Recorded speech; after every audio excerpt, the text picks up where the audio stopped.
So my name's Ken Finnan, and my job is to get you past all the exams. And the number one question I get before I do my live, so I'm hoping to save some time and make it less chaotic, is what do I do? I'm taking the test tomorrow or 2 weeks or whatever it is.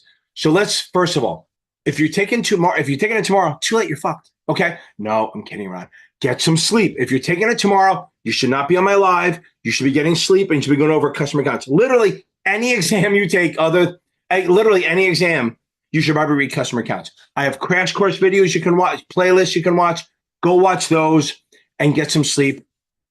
If you have a significant other, make sure they do the right thing or ask them to do the right thing. And you don't want to make them do anything, but you ask them. Just massage, that's all I'm talking about. Just keep it relaxed, no fighting, stuff like that. Now, if you're taking it beyond tomorrow, so if you're taking it tomorrow, what are you doing out here? Get off here, click and get out of here.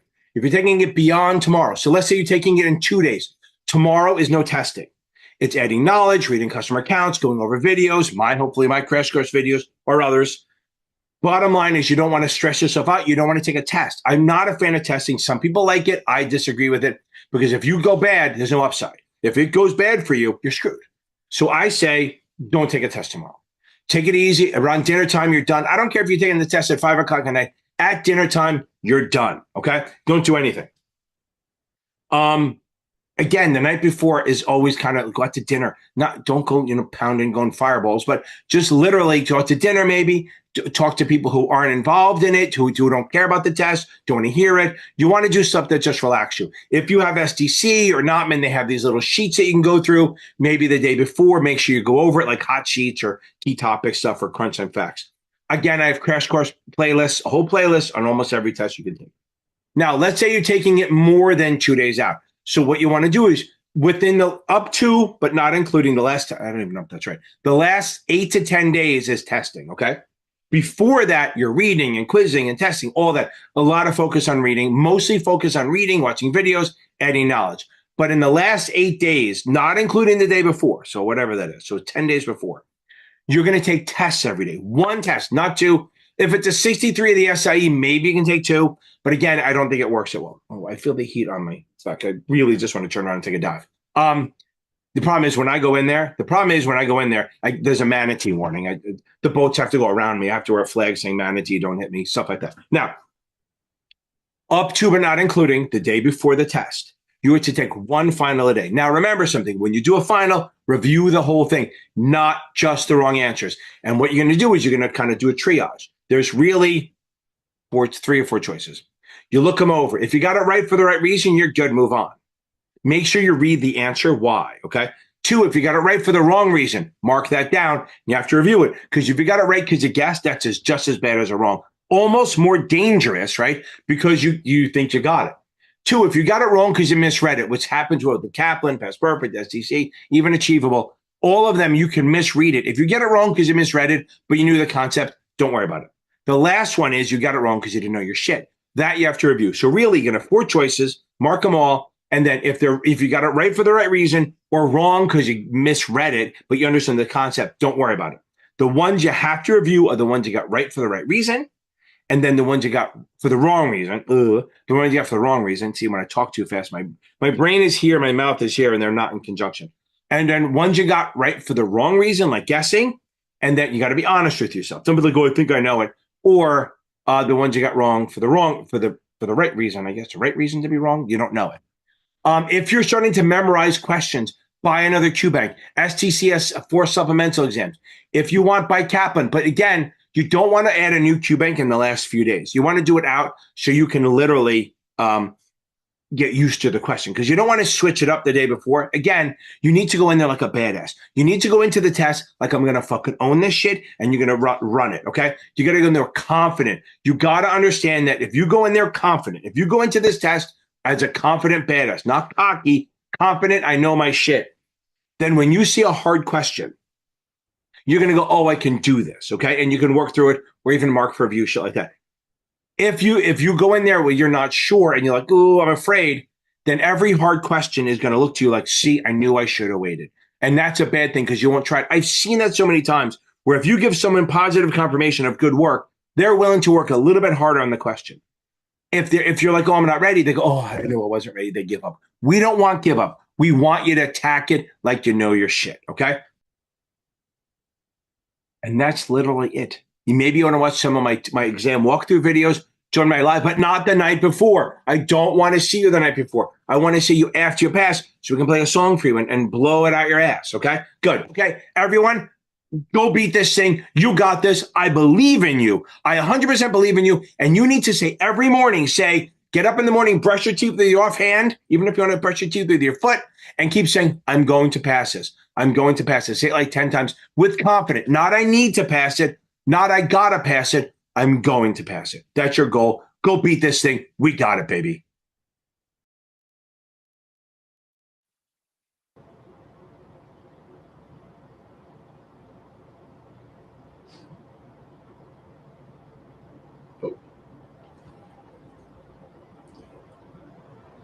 Are you on mute?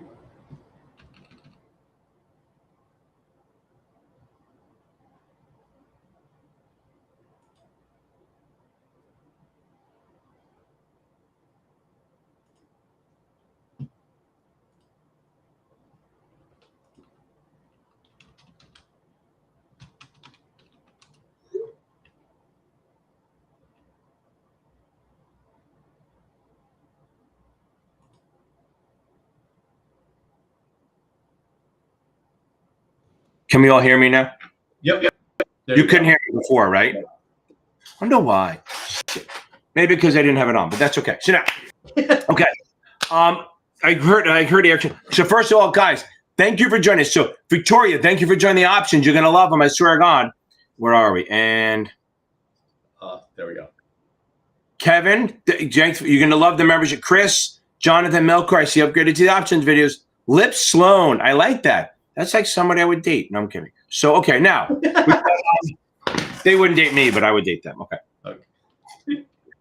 Happy Tuesday, everyone. Hope everyone's doing well. Welcome on, Jeff. Good to see you. I've never seen you that much anymore. So now, one guy, it's funny, I have to look on here because there's a guy who mentioned off 5 guy, an AUF 5 guy. He's taking the test tomorrow. So hopefully he's on here now. So off 5 guy. Oh, there you are there. Boom, I got it. He's on here. Okay. So welcome on, everyone. Happy Tuesday, right? Now, one thing, so a couple quick things we'll do. Free resources, obviously my channel, the Facebook group, which is scrolling across the bottom, which Jeff is going to change his email in a second. But FINRA and NASA Exam Test Prep Network is fucking outstanding. It's almost 8,000 people in it, all helping each other out. Group, they pass. Like I said before, the passing, yeah, we get snaps because you pass. But really where it comes in is if you're struggling, it's super fucking supportive. Like I literally know that I'm a dick, okay? And they are all super supportive of each other. It's really helpful, super helpful with each other. Now, moving on from that.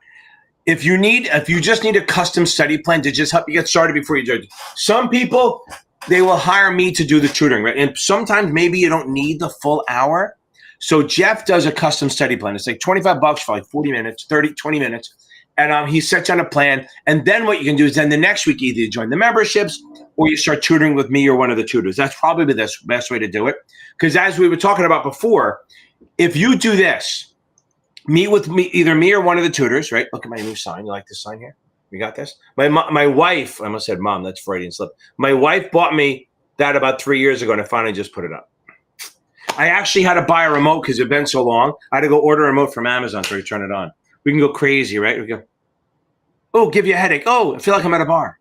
Woo! Party! Okay. I got to go back to the normal. Uh-oh. I don't know if I can figure it out. There we go. Okay. So we have membership groups meet every Friday night. It's fucking outstanding. It is dirt cheap for now. So in August, we're jacking up the prices because the inflation, those tariffs kick in. We got to worry about those. So we got to offset for the tariffs. So on August 1st, so everyone, if you're taking the test before, Joanna, that's awesome. And if you're taking the test before August 1st, none of what I'm saying matters. But join the group. It works out to be like $8 a class. I mean, getting me for $8? That's great. Okay. I'm not that cocky. Okay. And Jeff just put the membership tag in there. If you want to join the membership, join up. Some people did. Even if you don't want to come to the class, remember the class is Zoom, not this live shit show that I do, right? Also, we do options videos. I do options differently than everyone else. I don't use T-charts. Fine, they use T-charts. Let them do it. I don't use T-charts. My options will blow your fucking mind, but I make you pay for them. Okay, let's get into it. First of all, I don't even know how to say awful guy, off 5 guy. I don't know. Okay, I'm gonna assume 5 guys because I'm hungry. So he's taking the test tomorrow. Hella nervous and feeling like I'm forgetting the content. Scored 68 on practice tests that I blew through. Yeah. See, listen, slow the fuck down. Slow the fuck down. I do videos all the time. Speed fucking kills, my man. Slow the fuck down. Take your time. If you blow through a test, you get a 68. And then you take it again and you get an 82. I mean, you know your shit. Okay? You absolutely know your stuff. You're taking it tomorrow. Get some sleep. Go smoke some weed or something. Do something just to relax tonight. Watch my crash course. You can hear me now, can't you? I'm not out. Am I? No, you're good now. Okay, so it's 8:12. Yeah. Okay, Okay. Don't worry about it. We're gonna be fine. Just get some sleep. We're gonna be good. Just relax. Okay. There you go. Oh, there you go. D-man. I got it. Okay, you're fine. You're fine. Just take your time, baby. You're gonna be fine. Just rock. Make sure you read. If you're taking the step, make sure you read customer accounts, like customer accounts and disclosures. Okay. Yeah, Julio, yeah. Me and Julio down by the schoolyard. Okay. Let's get into it. You're gonna be fine. Let's see. Where is the first one? Actually? No, Felipe. Anyone? Only members can comment. So obviously you're a member. Okay. You will absolutely. Okay. Yeah. Okay. Good. Now. There we go. So no, it is for anyone can do it, but only members can comment. I found out if you do that, it keeps the porn comments out. Okay. Waleed taking the 99. Okay. The 99 is like almost a 90% overlap. It's almost a 90% overlap from. There's almost a 90% overlap from the whatever you want to call it. From the SIE, not 100%, but it's pretty close. So if you're taking that 99, I like STC. I think STC does a really good book on it. Okay. Get back up to the top. Okay, Kelly. Okay. And everyone, I'm about 10 minutes behind, so be patient. Patience is a virtue. Okay. Can you jump a different book? Okay, so this is easy. Okay, so the only formulas you need to know are PE and pre-E and price to book, and it's mostly just recognized, okay? So PE is price to earnings, okay? Price divided by earnings. It's your market price divided by earnings. That is distracting as hell. That's less distracting. What did I do? What the hell did I do? That's not distracting at all. I know. No, fuck that. I like it. Okay, there we go. Just go in and out. All right. Okay, now. So PE rate, so earnings per share is how much we earn per share. That's fine. Book value is like the liquidation value, what the company, all their tangible assets, I couldn't think of the word, all their tangible assets divided by the number of outstanding shares. So the formula you need to know is PE is price over earnings. A high PE is a growth company. A low PE, like under 30, is a value company. And the same thing with price to book. So price to book is market price divided by book value. PE ratio is price divided by market price divided by earnings. Remember, we're dumbasses. Keep in mind we are dumbasses. So what happens is the name of the formula tells us what it is. PE is price over earnings. PB is price over book value. And again, book value is just what the liquidation value of the company. If you sold the trucks, the buildings, the computers, the desks, all that stuff, and divide up by the shares. Okay. Can I have to tell you the we got this sign looks like the Happy Feet massage, for $15. I know. I was inspired. I was inspired by those massage parlors. I was inspired by a massage parlor from that I went to at like 3 a.m. one time. Did I ever tell you that story? So I'm not going to get too graphic on this, obviously, but so I was in Atlantic City. This is like 25, 30, before I got married. And which was young because I got married at 21, right? So I went there. I was going to college and I was in there and we go to I'm in the casino and I'm winning money for some fucking reason. So I come out, it's like 2:00 in the morning. I see a massage parlor. I knock on the door. They let me in. She gives me a little rub on the back and she goes, "You know, we're not really a massage parlor." I said, "No fucking shit. It's 3 in the fucking morning. I know exactly what you are." I'll leave it at that. Okay. So now. Okay. So everyone's else like, I'm deleting his account now. Okay. So now, but if you work on Wall Street, you got to get used to it. People go there. Okay. So now, what should I be scoring on practice tests before taking the SIE? It depends. But I think if you're in the mid 70s consistently, so if you're in the mid 70s consistently, you should be fine. That's really the way I go it. If you are in the mid 70s 3 times in a row, so I always tell them, if you pass the test 3 times in a row, book the test for a week to 10 days later. That's really what you got to do. Okay? Good. Okay. Okay, Matt Miller. Oh, hold on. Off. D-Man, I love it. Done. Good stuff. But I would, if you have time in the morning, I would make sure you go over customer accounts. If not, just get some sleep. Okay. Okay, Lauren will get you too. So Matt Miller, this, I can do a little bit of it, but I have videos on this. Look, this is where everyone gets screwed up. If I am bullish, I do videos on this. If I am bullish, I buy a call or sell a put, or a debit call spread, or a credit put spread. So let me do it this way. If I am speculating, I'm going to buy a call if I'm bullish and buy a put if I'm bearish. If you don't understand what I'm saying now, you're not ready for the suitability stuff. But here's where the key is. If I'm looking for volatility, I don't know what's going to happen. I'm not bullish or bearish. I'm going to buy a straddle, long straddle. If I want income stability, I can do a lot of things. I can sell a call, but it's really risky. I can sell a put, still risky, but not as risky. I can do a short straddle, double risky, because I'm short 2 calls. Or I can do any kind of credit spread. Remember, if you hear the word income, you want to be bringing money in some sort, and you're not looking for movement. So if you're income, sell a call, sell a put, super risky. Short straddle, super risky. Credit spread, you're bringing money in. Those are all for income. Those are bringing money in. You're okay with nothing happening. Now, if I want, again, volatility, I buy a straddle because you buy a call and a put. You don't know where it's going, right? You buy a call, you buy a put. You can make money either way. I have videos on this. Now, here's the key. This is where they get you on. If I'm long stock, what do I want to happen, Jeff? If you're long stock? If I'm long stock, what do I want to happen? The market, you want to go up. Yes, what am I afraid is going to happen? It's going to go down. So wouldn't it be nice that if I had something that would allow me to sell it at a fair price, even if it went down? That would be great. So that would be buying a put. So if I'm long stock and you hear the word H, hedge, insurance, or protection, HIP, buyers are HIP. Long stock, HIP, buy a put. If you hear increase yield, add cash, put money in your pocket, income, you have to sell an option. So you're going to sell a call. The way to remember that is you have to do the opposite direction. Long stock is bullish. You can only do bearish options. So if you're long stock, you sell a call or you buy a put. That's it. There are no other choices on this test.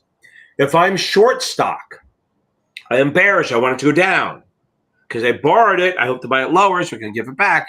I'm afraid it's going to go up. I'm going to buy a call. So if I'm short stock, I'm bearish. I buy a call, which is bullish, to protect. Remember, buyers are HIP. HIP, hedge, insurance, protection. Buyers are HIP. Short stock, buy a call to protect, or I sell a put for income. So we have a key here. Whenever you sell something, it's for income. Sell a call, sell a put, short straddle, credit spread. All of those things that put money in your pocket. You're hoping nothing happens. If you're long a call or long a put, you're speculating. If you're doing a spread, now remember, if they ever say like significant gains up or down, spread is not the answer, because here's why. Remember, spread is buy a call, sell a call, or buy a put, sell a put. And again, my videos cover this in detail. They have limited gain, limited loss. They're risky because they're short term and they don't let you do them unless you're unless you know your shit. But they have a very limited gain and a limited loss. You can't make a lot, but you can't lose a lot. You're looking for a small movement. You're not looking for big movements. So if you're looking for significant gains up or down, spreads are not the answer. And 90% of the time, spreads are not their answer. Matt, I went fast, but I hope that helps. Okay. Boom. I love it. D-Man, we're going to nail this. Okay. So you got to change your name to D-Man now because that's what I call you. Okay. Because I couldn't say his name. That's why I did it. Okay. Trouble remembering taxation and securities. Okay. The Kaplan's one, it is heavily tested, but this is what I tell everyone. This is the easy way to remember. Everything is ordinary income. We have it. There's exceptions, obviously, but if you're not sure, ordinary income, retirement, ordinary. When you take the money out, it's ordinary income. If you have a bond, interest is ordinary income. If you have dividends, it's ordinary income. Money from your CMO, ordinary income. Retirement, IRA, 401k, pension, ordinary income, always, okay? Except for three things. There are three. I love the three. There are three things that are not ordinary income. A buy and a sell. You have to have a buy and a sell. If you just have a buy, you got nothing. I can't stress this enough. It will be on the exam. You buy stock at 50, it goes to 60. What do you make? Nothing. Never sold it. You have to bought it at 50, sold it at 60. Then you have a $10 gain. That's a capital gain or loss. So there's only three things. Either if it's a buy and a sell, so cost basis and proceeds, you need to have both or it's nothing. It could be a capital gain or loss. It could be long or short. Also, option expiration is a gain or loss. If you buy an option, it expires, that's a capital loss. If you short an option, it expires, that's good. That's a capital gain. Probably short because everything about options is short term, okay? That's the second thing that is not ordinary income. The third is when a mutual fund distributes capital gains, not income, capital gains. They buy and sell securities. Once a year, they do a capital gains distribution. That's capital gains. And how's the thing on that? If you buy a mutual fund today, and then next week it does a capital gains distribution of long term, that is long term for you too. Okay, remember that. So if you get a mutual fund, however they distribute the gain to you, it is your way also. So if you owned it for 2 years and they do a short-term distribution, it's a short-term distribution. Usually they just roll that into the dividends to not cause problems, but they don't have to. And then if it's a long-term gain, it'll be a long-term gain, no matter how long you've held the mutual fund. So everything is ordinary income.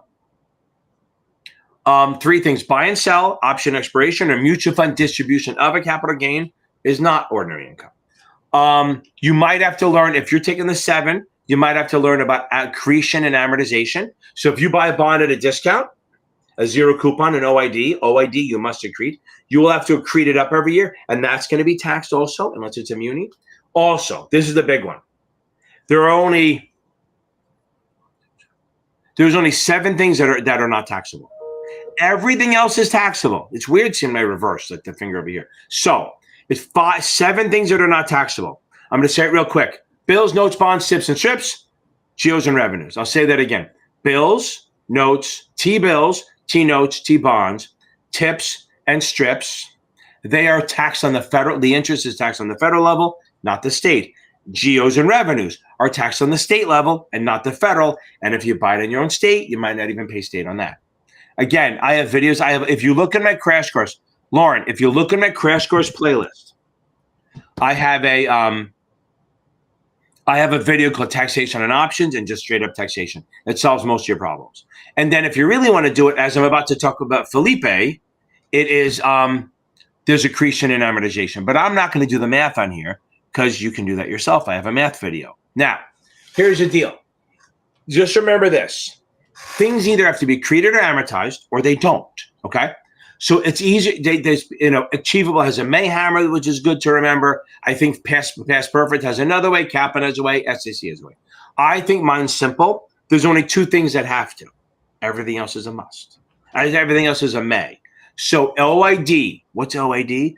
OID is an original issue discount, otherwise known as a zero coupon. Zero coupons, you must accrete every year, which means if you buy, I'm not going to do the math, but I guess I will. If you have to buy a bond for $800 and it's 10 years to maturity, how much below par is it? $200. So you take that amount, distance from par, above or below, and divide by the number of years to maturity. So if I buy a 10-year bond for $800, it's $200 divided by 10. That means you're accreting at $20 every year. So if it's an OID, you have to accrete. But that also means if you buy a bond in the secondary market at a discount, which means it was issued at par, but it traded down because what? The rates went up. Then you don't have to accrete. If you buy it in the secondary market, you do not have to accrete. You can or not. But an OID, you must accrete. Now on the premium side, only munis have to amortize. Treasuries and corporates do not. So remember this. OID you must accrete. Remember that. I should get that up there. OID you must accrete, and muni premiums you have to. So again, the only two ones that have to accrete or amortize are OIDs you have to accrete, premium munis you have to amortize. And remember, accrete means it's a discount, amortize means it's a premium. Hope that helps, Felipe. Okay. Reg SP, baby. Okay. I haven't seen a question on the whole consumer versus customer, but Reg SP, okay. Okay. Oh, Kyra, that's a great question. Okay. Landred, that's fine. Okay. Landred, I think I responded to you. Just hold on. Let me get back to you on this. See my ADD. I really can't see my chat. I should have knew that. Reg SP is, I call it super privacy. That means you have to keep the customer's information private. I haven't seen a question consumer versus customer yet. On the 24, yes, but the 7, I don't think so. Now, you have to keep their information private, but you're going to tell them, oh, there are certain things that we will disclose to other people that do a trade, other broker-dealers, third-party marketers, stuff like that. So you have to tell them that and then go, whoa, I don't want you to do that. That's called opting out. So under Reg SP, the customer can opt out, okay? The customer can opt out of you sharing their information. And you have to make it easy for them. You can't say, oh, write me a letter, do a million push-ups. You have to, it has to be like a button or an email, or just say, hey, I want to opt out of it. You have to make it very easy, and they can opt out at any time. That's Reg SP. Reg SP is keeping the shit private. So like if you send a blast email out to a bunch of your customers, fucking make sure it's blind carbon copy. Promise me you'll do that. I had a student of mine called me up one day. He'd been working for me. He had passed it like a year before. He goes, I'm about to be fired. I go, why? He goes, well, I sent out a blast email to 1,500 of my customers on CC. So he said, within 30 seconds, the phone was ringing. It's crazy. So he got fired. At the end of the day, the manager goes, look, I have no choice. I have to fire you. They're going to ask me what I did to you. So I have to, he fired him. He got a job 3 weeks later. The manager liked him. He got him a new job at a hedge fund or something. But the point was, he absolutely fucked it up because he sent it as CC. So I actually knew the manager, and I called him up and said, why do you even have that as an option? He goes, I know, I've been trying to get the compliance people to take it off. CC shouldn't even be a choice. Everything should be blind carbon copy. Then you can't fuck up. But that's a problem. That's a Reg SP violation. Okay. Okay. This is an easy one, Kyra. No. There's 2 things I'm going to tell you that'll expose me a little bit. If this was a date test or a what code number test, I'd never pass. I'd be out of a job. Even when I was a compliance officer and I talked to other compliance officers, they go, well, under 10b-5. And I go, hold on. Oh, you mean the corporate, that rule? Yeah. Why don't you just fucking say it? So they love, some compliance people love spouting numbers.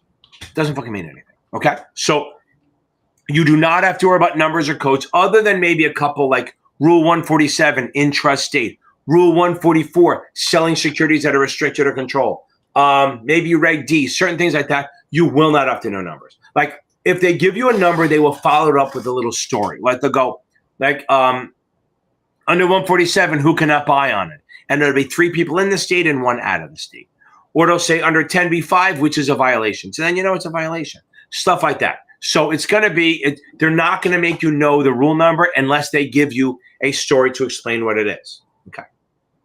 Okay, Landry, I texted you back. Just go on the website. He's going to go on the website, pick a tutor, either me or one of the other tutors, what's openings, grab it, and then we meet. It's awesome. I don't like pushing the tutoring on you. Okay. Okay. Ashley. Yes. Hey, Ken, if he has a question, just send him my way. Yeah, that's true.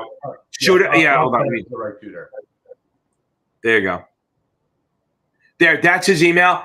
Landry, if you're not sure, hit that email up, Jeff at Cap Advantage Tutoring. He'll even jump on the phone with you if you have to, just for a quick minute to make sure you're set up. Okay. Ashley, I know. You know what the biggest compliment I get is I get husbands are so happy they don't have to hear me anymore.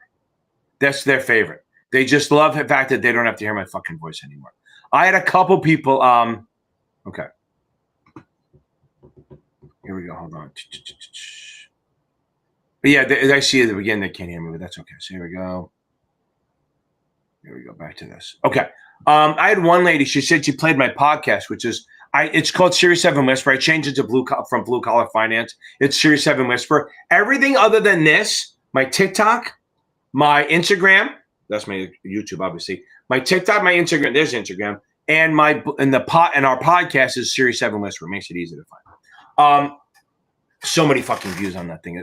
Listens. Okay, now back to this. So one of the girls played I had this 8-hour video where I just go over definitions, and she played it to put herself to sleep, which is a little insulting, but that's fine. She forgot to turn it off, and she woke up at like 3 a.m. going, "Who's this man in my room?" I was like, "Oh, I was hanging out in women's bedrooms at night. I love it." Okay, here we go. If that was really me, I'd be arrested. Okay, so let's see. But yeah, actually, no, it's great. It's amazing to have this just be done, right? Done, just to be off their plate. Okay. Okay, struggling to force myself not to double check. Okay, Lauren. Yeah, you can't fucking do that shit. Okay. So you're right. There's a thing. Okay, Lauren, tell me you know enough. I want you to type in here. Jeff will tell me if you do. I want you to type in here, "I'm going to pass it. I'm not worried about it." Everyone on here say you're going to pass. But Lauren, you got to know that you know enough. If 95% of the stuff that you're doing is, if 95% of the stuff that you're hitting and you're getting it right, stop looking shit up. So I'm going to tell you right now, we're going to monitor you. If we're going to tell Google, what do I say do it? Oh, turn off can you turn off the internet? I don't know. There's got to be a way to lock it out. Get your, you know what? You're probably doing it on your phone. Put your phone in another room. Put your phone in another room and here's the thing. Fill your screen up, the whole screen, fill your screen up so that you actually have to go out of your way to shrink it to go to Google. Because if you're getting 95% right anyway, what the fuck are you doing? Okay. Okay, so Bobby. Okay. Now, Billy D, of course, Violet's here. She's sleeping somewhere. Oh, somewhere. At least she ran away. Yeah, I have a feeling in a year or so that might not be a positive answer to that. Now, Bobby Marie. Okay, so now, dump a cheer sheet. Like cheer, you mean cheat sheet? Okay, so now, I'll do a rah, rah, rah. I'll tell you you're going to pass. I can do that. I have a video called the Quick and Easy. If you look at my 63 playlist, I have a video. It's not a dump sheet so much, but it's a reg sheet. It's pretty good. I think Achievable. Oh, if you go to my video, you'll see like a regs sheet. It'll help a lot. But go to Achievable. They have a dump sheet that'll help you. And I think you can buy a Kaplan quick sheet too. But Achievable definitely has one for free. So if you go to achievable.me and check them out, they're going to help you out. They have that. Okay. Okay. Let's see. Oh my God, it's so much. The biggest thing you have to know. You have to know what they are, that they're mortgage-backed securities, that they're prepayment risk, they have tranches. If you want again, it's not that deep. If you want the most secure level of income, you're going to do a PAC, planned amortization class, which is, I'm not going to do a whole CMO thing because I've done it before. It takes me 20 minutes. I have a video on it. It's a regular CMO with both protection against prepay and extension risk. That's a PAC. A TAC, Tom Apple Charlie, targeted, is just protect against prepay. It's still safe, but not as safe as the PAC. Don't go too big on it. Just know that you can't compare it to other people. If you do advertising, it must be filed with FINRA. It's prepayment risk. And you have to quote it on average maturity versus actual, because you don't know average life. Because remember, the thing about CMOs and Ginnie Maes, you have no idea how long they're going to last. Yes, it pays monthly income. That's awesome. And it's partially principal, partially interest, right? But you buy a 30-year CMO or a 30-year Ginnie Mae, it could last 10 years if rates go down.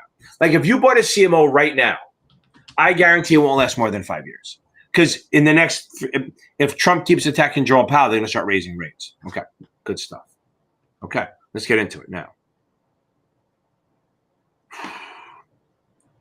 And that's okay, man. So is it what everyone wants to hear? Get the fuck off my live, D-man. Go get some sleep. That's what I tell everyone. Get the fuck off my live the night before. You do not need to be on here. Boom. Okay. You need to get some sleep. By the way, I hope you didn't take a test today by saying broke the rule or coming on here. I know I tell people taking the test tomorrow not to come on here, but if you come on here for a hype up, we're good. We got this, baby. We got this. Okay. Felipe, how do we feel? Tell me, you should be ready to take this fucking thing, right? You got Wednesday to take tests, Thursday to just relax and add knowledge, and we're going to nail this thing. Okay. I always fall back. Boom, Joanna! Boom, boom, boom. Wait, are you done now? If you're done, guess what we get?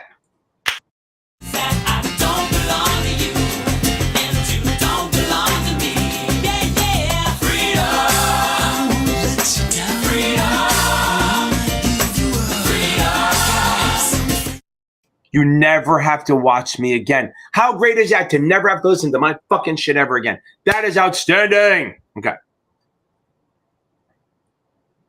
Wait, did I ask what question? I can't remember. I did go 4 years in a row. What question was I was going to ask? I forgot the question I was going to ask. Billy, when are you taking this fucking thing? We're ready, baby. Okay. Oh, Jennifer. Wait, hold on. Johanna. I want to thank you for coming on here and saying that. Yes, I help. It makes me feel like I have friends. Okay, come on here. It makes me feel like I have friends. Jennifer, baby. Okay. I passed the 60 yesterday. Time to finish something away fast. Yeah, it's amazing. That's the thing about the 63. I promise you, the 63 feels like you're running out of time all the time. Oh, here we go. Wait, what? I thought it was an explosion. It looked better. We're going to be happy for you, Jennifer. That is outstanding.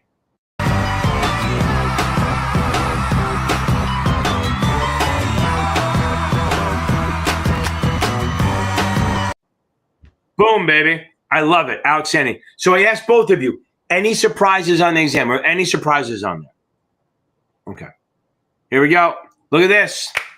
We have this thing that I say it's super helpful.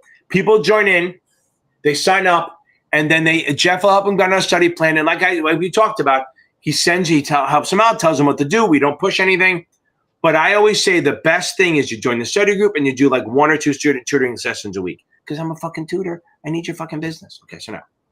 Can I phrase that a little differently? Sure. The tutoring is going to help tighten up any weaknesses. There you go. I don't like that. No, I'm kidding. Okay, Jeff takes it very seriously. So he's super into help. He definitely wants to make sure people are on the right track. He does that.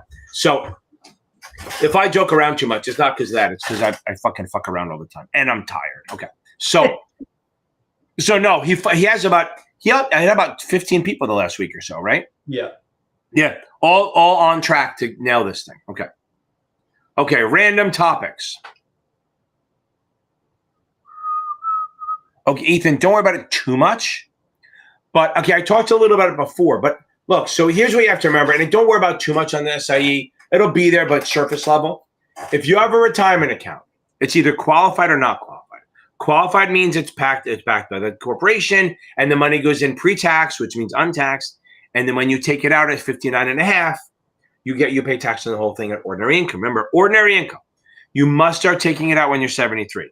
All the qualified plans are the same way. An IRA is not really qualified, but it falls under the same thing. Money goes in pre-tax, it grows tax deferred, you pay tax on the growth, on everything. A non-qualified plan is not sponsored by a corporation, it's not protected by ERISA. The money goes in after tax, which means it has been taxed. It still grows tax deferred, just like the qualified. So both qualified and non-qualified grow tax deferred. You can take it out without a penalty once you hit 59.5. But the difference is on the non-qualified, since you already pay taxes on the contribution, you only pay tax on the growth. So that's where people get screwed up. They think non-qualified retirement plan isn't tax deferred, and it is. Both qualified and non-qualified grow tax deferred. That's literally how it works. Okay. Now, the one thing about a qualified plan, if it's like a 401k, the employer can make contributions. And you have to start taking it out the April 1st after you turn 73. Non-qualified plans don't really have that. Okay. Billy, I fucking agree. I had a guy, literally, I had a football player walk in my office one time, and we spent 45 minutes or maybe an hour on the options. He started bawling because he goes, I spent 2 months trying to figure out options, and we fixed it in 2 hours. And he nailed it. He said he doesn't think you got a single option question wrong. Okay. Okay. Yes, Julio. Julio down by the schoolyard. Okay, Julio. Depends. If you join the membership, find my options math playlist. You click on that. It'll take you to join. Join the options. You can either do the class one, which is $50 a month, or options videos only, which is 20, or do a regular just FINRA class in the options video. That's 25 bucks a month. We're going to start merging some of them together to make it easier in August, but right now they're separate, okay? So if you just want the options videos, go to my options math playlist, click one of the member videos. It'll pop up and say, hey, you got to join or you can't watch this shit because Ken's a greedy bastard. Do that. You join up, and then you can choose. Serious Study Method gets you a one class, the FINRA class, and the options. Oh, don't forget, guys, everyone who's in the membership, since I refuse to do it on July 4th, next Tuesday is going to be the 7 and options class right after this live, next Tuesdays. And then the 65, 66 will be after the Thursday night. Because remember, tonight's FINRA night, Thursday is NASA night. Okay. How do you get into class? I think he probably said, yeah, everyone, Roger, there you go. You got the link. Boom, okay. Stacy, I love it. Okay. I know, it's crazy. Do I seem a little hyper? It's funny. I know that Tucker takes Zyn. I've never taken it before. I'm going to try it tomorrow, see what happens. I know. Dangerous. I know. I don't think I will, but you never know. We'll see. Imagine me hyped up. That'd be fucking nuts. Do you drink coffee? Nope, not at all. I can't stand it. You always used to bring me my coffee. Yes, I used to get you coffee all the time, right? Remember the whipped coffee? Oh, that's right. That was right. God, that's right. Why did I get it? There was a place right on the corner, right? Yeah. Oh, that was part of my day. Yeah, well, that was my bribe for coming in late every day. You mean for me covering for you? Yes, that. Well, then the morning wasn't. It definitely was not the morning covering for the class for teaching. So I used to work at a firm where we worked together, and the other half of the building was unused, like the other side of the floor. So I had so many students all the time. I would go over there in the middle of the day and teach, or early in the morning. And the bosses would come around and go, "Where's Dave? Where's Ken? Oh, he's at lunch." And they go, "Jeff, where's Ken?" I go, think he's in the bathroom. Oh wait, he just went downstairs to get coffee. Wait, he had to go to the drugstore. Yeah, I was out a lot. I know. Well, I remember at one point after you left, right? I ended up, because of lacrosse, I took so many days off that they brought me in, right? Because I was reffing lacrosse too, right? And they brought me in and they go, look, usually they go, are you quitting? Right? I go, no. She goes, well, usually when people take all their days off in the first 3 months, they're quitting. I was like, okay. So then I cut him a deal. It was a bad deal on my end, but it kind of worked out. I go, how about I do this? I'm going to work 2 days a week for me. You pay me off. You pay me as a W-2 employee, 1099 contractor, and you just pay me whatever it is, 8, 10, 12 grand, whatever the hell it was, and just pay me that, and I'll show up 2 days a week. But I can teach here the other days. And they go, sure, because it saved them money. I still think you made out on that deal. Yeah, I know. I did. No, I lost. I made less because I remember whatever I got, I had to take taxes out of it. But I was teaching more, and that's what really helped. Okay. Wait, is that when I was there? No, I think it was after you left. Oh, okay. Because it was like I think they did it because they jumped on it because they shut down 6 months later than October. Okay. Yeah, I didn't get a whole year like that. But they jumped at it because, like, oh my God! Because I said, look, I don't want to be here as much as you want me here, and I want to get paid. I want to make more money teaching. They go, fine, I'll do it. Okay. Joanna, I love it. Okay, both okay. So Matt, I think I helped you a little bit, right? I hope I answered that question because I think I did it after you started talking. Okay. Let's go, baby. Joanna, just do it. Let's see if they'll look, I'm telling you right now, you must have the 6 and 63. But I'm telling you, if you go to a firm and they'll sponsor for the 7, you can open up a lot more doors. There's a lot more things you can do. Okay. Waleed, we got this, baby. Okay. So Matt, I hope I helped you with that. Okay. Aaron, you're up next. Remember, guys, I'm about 30 minutes behind, so just keep that in mind. I'm in the testing phase with thoughts on this series. Okay. I like. By the way, it's not out. The new one's not out yet, but they hired me as a technical editor for the Series 7 for Dummies. Boom. Jeff and I helped it. He made sure I didn't spell anything wrong, and then I made to make sure all the stuff was right. So they hired me as a technical editor for it. So when it does come out, know that since it's all perfectly right, it was me, baby. Now, Stephen Rice is the writer. He wrote almost all of it. He's the author. But I did some editing on it. It was a lot of fun. I had to go through everything, make sure everything was right, did some corrections. It's fun. Okay. So back to this. Yeah, I think as a supplement, it's fine, but not for the nitty gritty. It's a good supplement. Even he says it's not a standalone. He has good exams in there. We went through them. It's fine. It's a good supplement. Okay. Now, if you're using, Peter, thank you. Roger, hey. So now, the only thing is if you're using last year's, it might still say T+2 because I was correcting that in the thing. Okay. And the Kaplan Q Bank and SDC is a great combination. Okay, expense ratio, don't worry about it too much. The expense ratio is really just what it costs. Costs, is that a word? Is that proper grammar? To run the fund, right? So part of it is the management fee is part of it.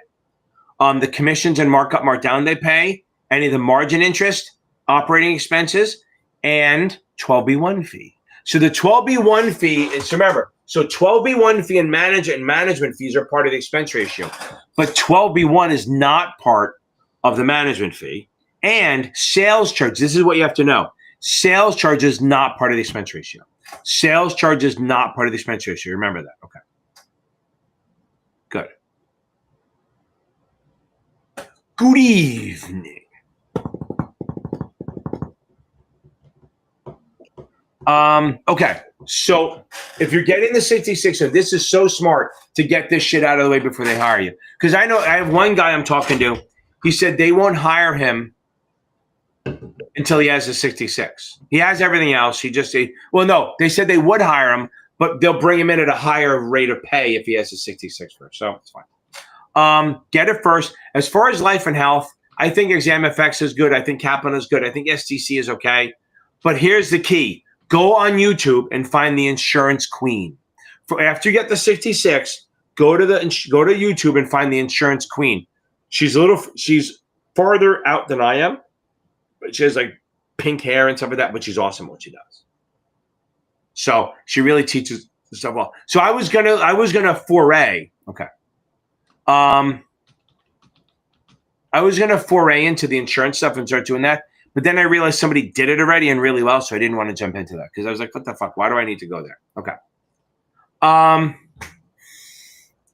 it's not products. Customer accounts is like opening accounts, trusts, estates, stuff like that. Okay. The one thing I will not do, but I will do this for you. Okay. I am going to do something for you, though. I'm going to send you the video to do slobs over lists because I will not do it. It's funny how much I hate it. Okay.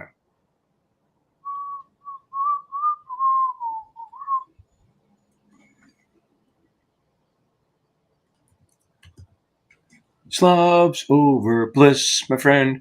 Slobs over bliss. It's funny. Here we go. So Haley, watch this first. If that doesn't help you. Oh, and Haley, your scores are pretty solid. I just saw that. Oh, David Hughes, welcome on to the options, baby. Okay, hold on. I'm not that far behind. Okay. So Haley, watch that one. If that doesn't help you, you're not going to need it. You're going to be fine. Come back on and I can explain some stuff. Watch that video now. Haley, watch the video now. It's only about 10 minutes long. You should be back before I jump off. Okay. Okay. I think my dog's snoring. Okay. Regarding the brochure segment of the 63. I will do this, Sam, but this is SIE night, not NASA night, right? I find this actually very wordy. It's not too heavy. So the brochure stuff for the 63, not super heavy. Just know the delivery stuff. Like you have to deliver it at or before they sign the contract. 2A is the firm's disclosures. 2B or not 2B is the brochure supplement. That's like you, the agent's disclosures. You have to have some sort of proof that you delivered it, and you have to keep that for 5 years.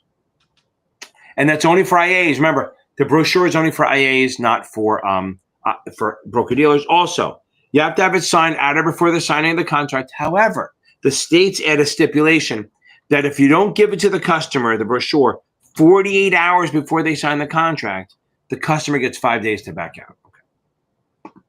Oh, Felipe, let's see.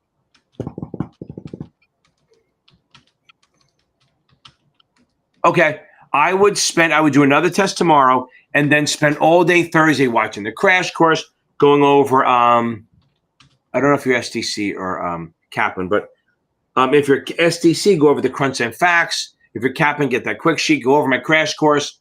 Don't take any, here's a big thing. You're taking the 7 on Friday. Make sure you read customer accounts, opening accounts, stuff like that, and like all the different types of accounts, it's going to be on there. And it's not that it's hard. You just want it top of mind, and you should be fine. You're nailing this stuff right now. Okay, Dylan.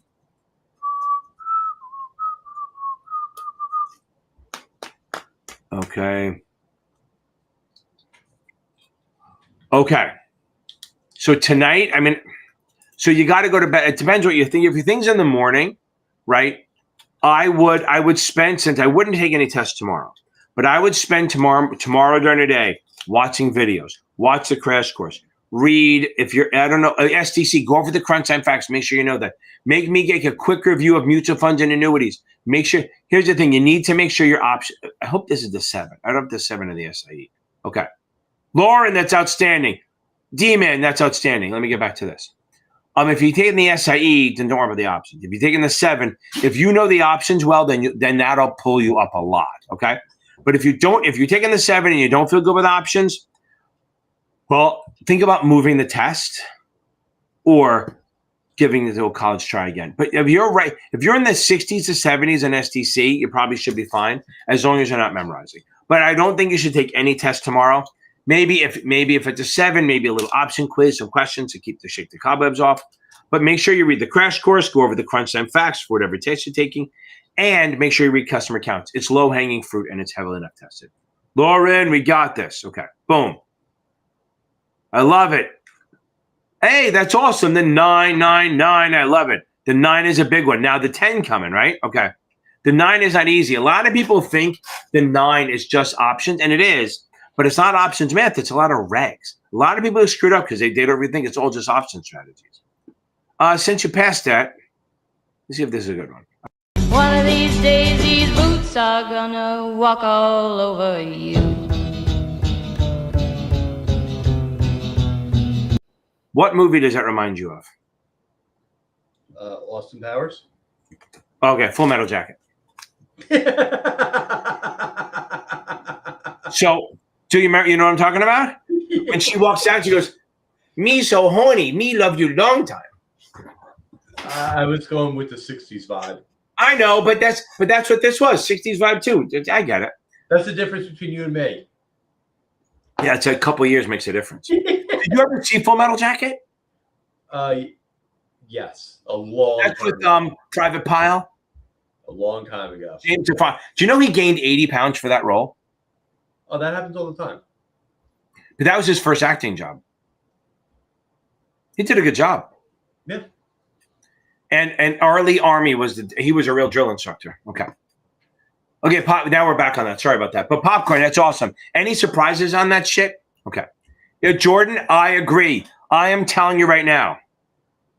Okay. Oh, Betty, that's so funny. I'll get to you. So, past perfect, I agree. They've gotten better. So be fair. I talked to them at the conference. They've gotten better. They've cut it there, and he's actively trying to pare it down to not make it so confusing because he's very annoyed. Because the guy who wrote this up, Ed Floor, he's retired, but he felt like he was trying to prove how smart he was, not as much trying to help you. So this guy John is trying to make it simpler, bring it down, get it to be a better level. So I think over time we're going to see Past Perfect get a lot stronger. Okay, but right now I even told him, I said, when you see numbers, I don't know what happens to you guys. It's like you just have a stroke and just go, hey, I'm going to make it as hard as possible. Okay. Dominique, I agree. Betty, cheating on you, hubby. It's like he's like the Series 7 cuckold. No, I'm kidding. That's awesome. I love that. That is outstanding. So the only reason I mentioned that, not for anything real. Have you seen that show Friends and Neighbors yet with John Hamm? No. It's really I'm not going to tell you, it's really fucking good. I thought I'd hate it at first, but his wife cheats on him, and when she mails on him, she goes, "You were the cuckold." So anyway, but Betty, that's awesome. I love that you spend time with us. I appreciate it. You don't know. Look, it sounds fake, right? But I absolutely appreciate when I see people on here. I see 74 people on here. That is fucking outstanding. Okay. Off guy, better be out of here by now. Okay. Okay. Cassandra. Boom. Okay. Cassandra, if you're still here, type in real quick what test you're taking so I can answer that. Look at that. Another one. Spoke with Jeff last night. You're going to become famous soon. Consider short this series. There are many topics. Okay. Yes, ethics, baby. It's obviously broker dealer and agent regs, but you got to know the ethics. Everyone says it feels like it's an ethics exam. Okay. But again, back to this. Stacy, boom. Okay. Boom. Okay. That is awesome. Yeah, he's super helpful, and he actually gives a shit about you guys, which is great. By the way, he tells me you guys all the time, oh, she's doing this, she's doing that. I'm like, I don't fucking care. No, I care. But he's definitely invested in you people. Okay. Yeah, Sue, I do. So do my tutors, okay? So $200 an hour for the 6 is a lot, but I have other tutors. I have Arseny and Mike, and maybe Michael can help you out. Just email me, and I'll help you pick out a tutor. Shoot an email over to Jeff, and he can help you out. He'll send you the right person. With me, listen, if you want to meet with me and go nuts, it's fine. But I'm just saying, if not, he can send you in the right way. Boom, baby. We're going to nail this thing. Popcorn blaster. Okay. David, please, yes. Don't, hold on. Did you join the membership thing? Okay, you did. Okay. If you can watch those, okay, David, I won't do them on here because I have enough videos on there, but look, you don't need to go crazy on this shit. If you know the basics of options, here's the problem. The options on the real exam are very easy. Anyone on here recently taken the SIE? Let us know how the options are on the SIE. I don't think they're very hard. So maybe go on there. So anyone on here, since you're hopefully still on here, you're not asleep yet, is anyone who took the SIE recently, give me an idea of what the options question, not the question. Give me what you feel. Let's make David feel fucking good, okay? Let's get on that, okay? Mark, hardly. They're hardly on the DPPs are not very heavy. You need to know the basic shit, okay? Okay. You have to know the basic stuff like that. It's passive income. So if you have passive losses, you can only use them to offset passive gains. It's a limited partnership. So you might have a limited partner and a general partner.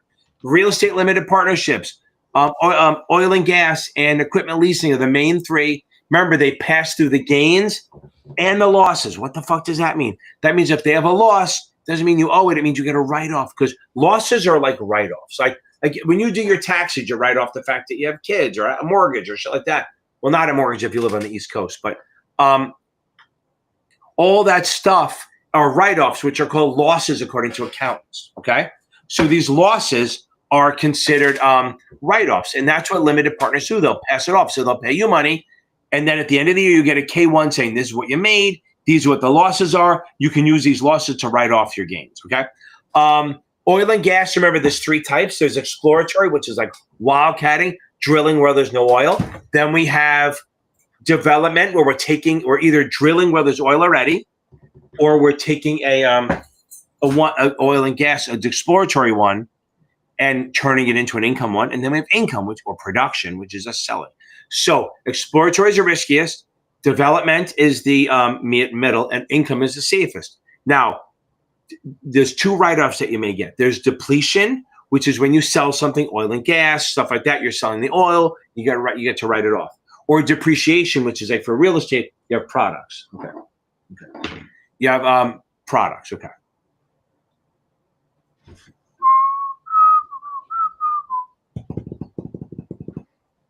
Boom, boom, Nova, baby, Nova. Every time I hear that name, I think of Planet of the Apes. Okay. That was Charlton Heston's girlfriend. Very pretty. Okay, so now, Ethan, I'll get to you in 1 second. Get on them, and then listen, if you're really struggling and you need help before Friday, if you need to up it and get more help, up it to the options class membership, and that's like, it's a little bit more money, and then you can come in on Friday to go over stuff, but you probably don't need it. If you can figure out the options from my videos and you're taking it next week, it might not be worth it. Okay. Ethan, okay.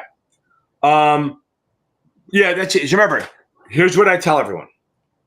But write this down. This is for the 7. If you're taking the SIE, don't sweat this. Or the 6, don't worry about it. Buy, own, hold, long, debit. I'll say that again. buy, own, hold, long, and debit all mean the same thing. Sell, short, write, credit all mean the same thing. Sell, short, write, credit all mean the same thing. So if your dominant option is a buy, then it's a debit. If the dominant option is a sell, then it's a credit. Okay? That's really what it comes down to. So if you have two options and they don't have premiums, then you're fucked unless you know these rules. So if you have two options, two calls, two puts, whatever, the longer month is always a dominant. So if the longer month is a buy, it's a debit. If the longer month is a sell, it's a credit. Now, say they're the same month. Say it's a vertical spread. Calls, remember, the lower call or the higher put. Okay. So if you have a call spread, the lower call is a dominant. If that's a buy, it's a debit. If it's a sell, it's a credit. And if you don't get this, you can rewatch this. Give me some views. If now on the put side, it's the opposite. It's the higher strike. Remember, you only do this if they don't give you premium.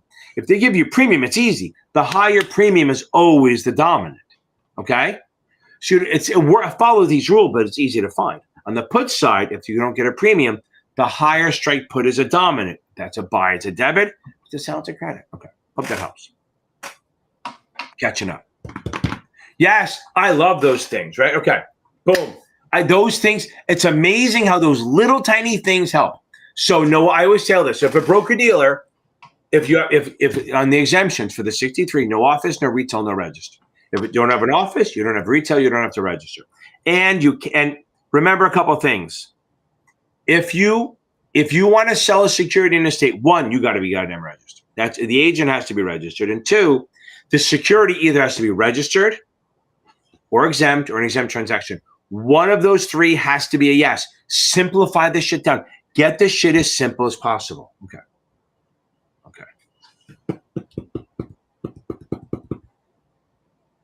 Okay. So remember, I don't need Zin. I'm a fucking hyper one. Okay, hold on.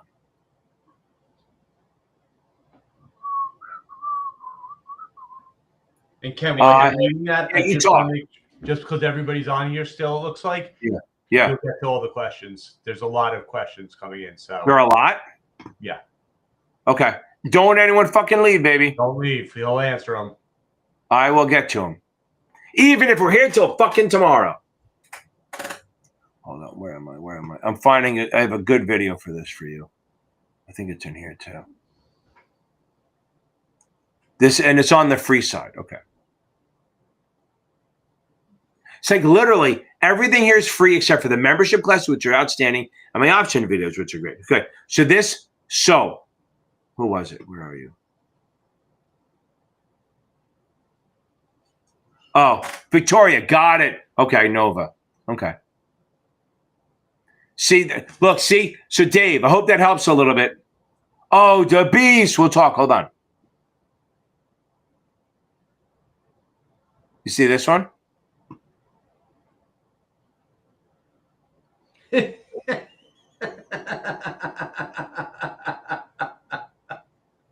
Hey, me, as long as it takes, baby. As long as it takes. Okay, hold on. You'll see one option question. So, David, I hope that helps you a little bit, that you see that it's not so bad. Okay. Okay. So, Lisa, go check that out.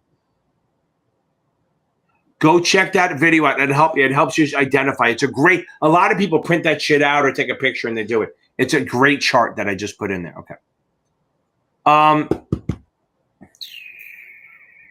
Yes. So I think, yes, if you're passing Kaplan, you know enough to pass. I had a student that couldn't get over a 63 on Kaplan. No matter what we did, he couldn't get over a 63, but he passed. He goes, it wasn't that hard. Now, remember, it's not that they're harder so much.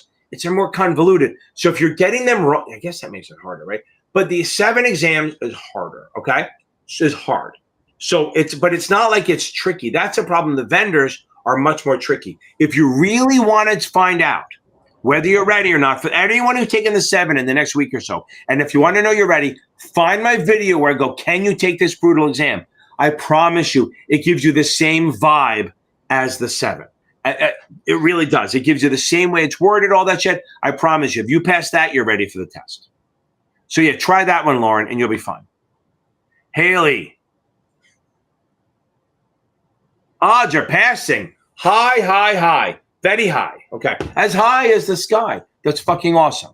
So if you're passing past perfect with that kind of score, and it's not from memorizing, and then you pass the FINRA one, go take mine. I have an exam walkthrough playlist. If you do the first one on there, I think I call it 75 questions.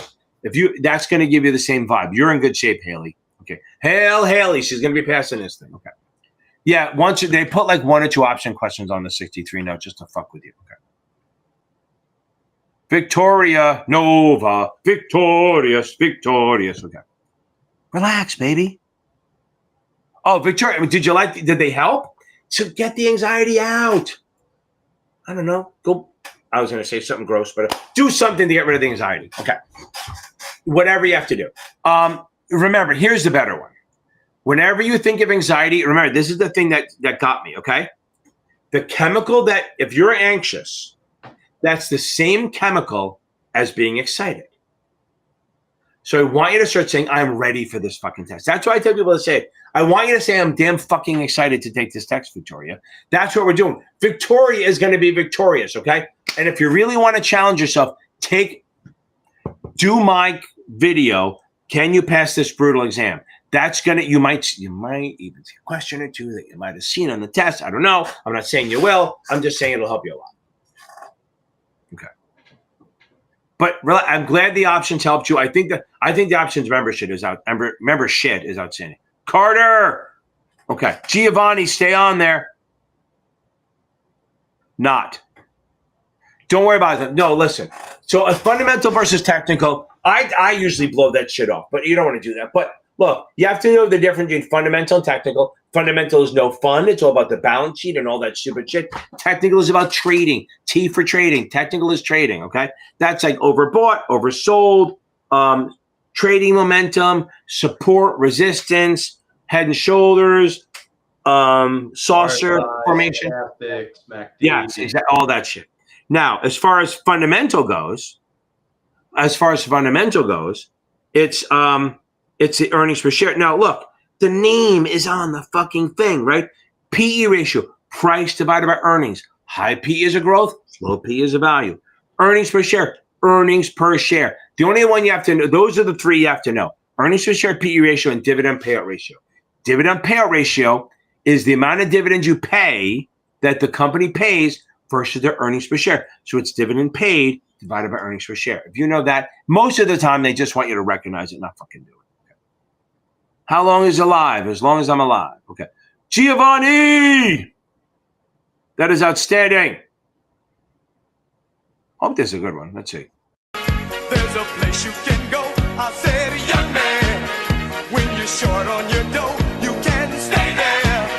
And I'm sure you will find many ways to have a good time. It's fun to stay at the YMCA. It's fun to stay at the YMCA. There you go. See, I just did it. Okay. Every wedding song ever has that fucking thing in it now. Okay, so now, except for my daughter, she refused. Okay. The only thing I paid way too much for my daughter's wedding, like ridiculous. I had one rule, only one rule. Pigs in a blanket or I'm not paying for it. Okay. Okay, so Sue, you're taking this. Okay, I think we kind of just did it. Don't worry. I think I kind of did that a little bit. We can go over that if you have to, but it's there, but everything's taxable. There's only 7 things that are untaxable. Mutual funds, retirement accounts are taxable. Hopefully I covered that before. I think I did. So hopefully you go back and listen to the stuff I did. Go to my 7 playlist and find my taxation video. Well, there's one on, I have a retirement account video, and then go to my 7 crash course. I think it's in the 6th crash course too. All the taxes. It'll solve all your problems. Okay.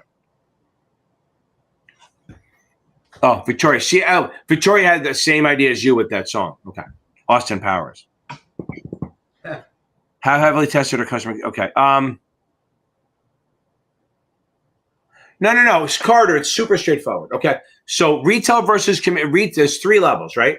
There's correspondence, there's retail, and then there's institution. I'm actually there should be a video coming out tomorrow, covers part of this as part of the 7th thing. So tomorrow or Thursday, I'm not sure which, I have to figure it out. Correspondence is sending it out to 25 or less people, okay? Don't worry about total investment rec thing. That's a vendor thing where they try to screw with you. If you send something out to 25 or less people, that's correspondence. It just gets reviewed. If it's more than 25 people, if it's more than 25 individuals, then it's considered retail and it must be pre-approved. There are other filing rules too, but don't worry about that. That means it's pre-approved by a principal, unless it's like a recruiting thing or whatever. Now, if you're only sending it to institutions like broker-dealers, hedge funds, mutual funds, banks, stuff like that, other broker-dealers, then it's institutional and they just review it. So again, correspondence and institutional are reviewed after the fact. Retail is pre-approved. Okay. Well, look at that. Okay.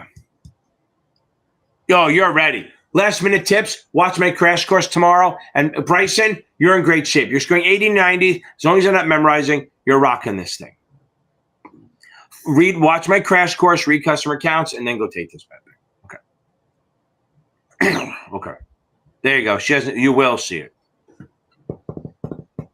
After you pass. This on Saturday, I'm a Kaplan.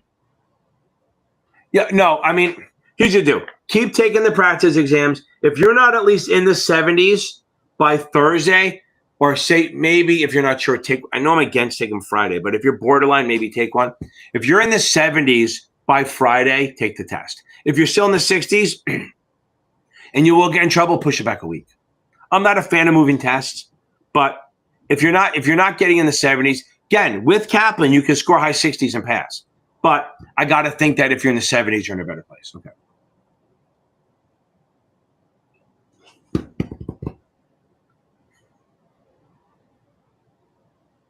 Oh, long and low, baby. Long and low. So remember this. So as far as volatility goes, interest rate changing. Long-term bonds move more than, and AIH Sports, give me a second. AIH Sports is I'm going to start to next. Long-term bonds move more than short-term bonds. So if you have a 20-year bond and a 30-year bond, the 30-year bond will always move more. Then if they're both the same, you pick the lower coupon or the lower price. On the real exam, they won't make you choose between long and low. So always say long and low, baby. Long-term bonds move more than short-term bonds. Low coupons or low price bonds move more than medium or high. That's why I say long and low, baby. That's why I say long and low. Okay. Okay.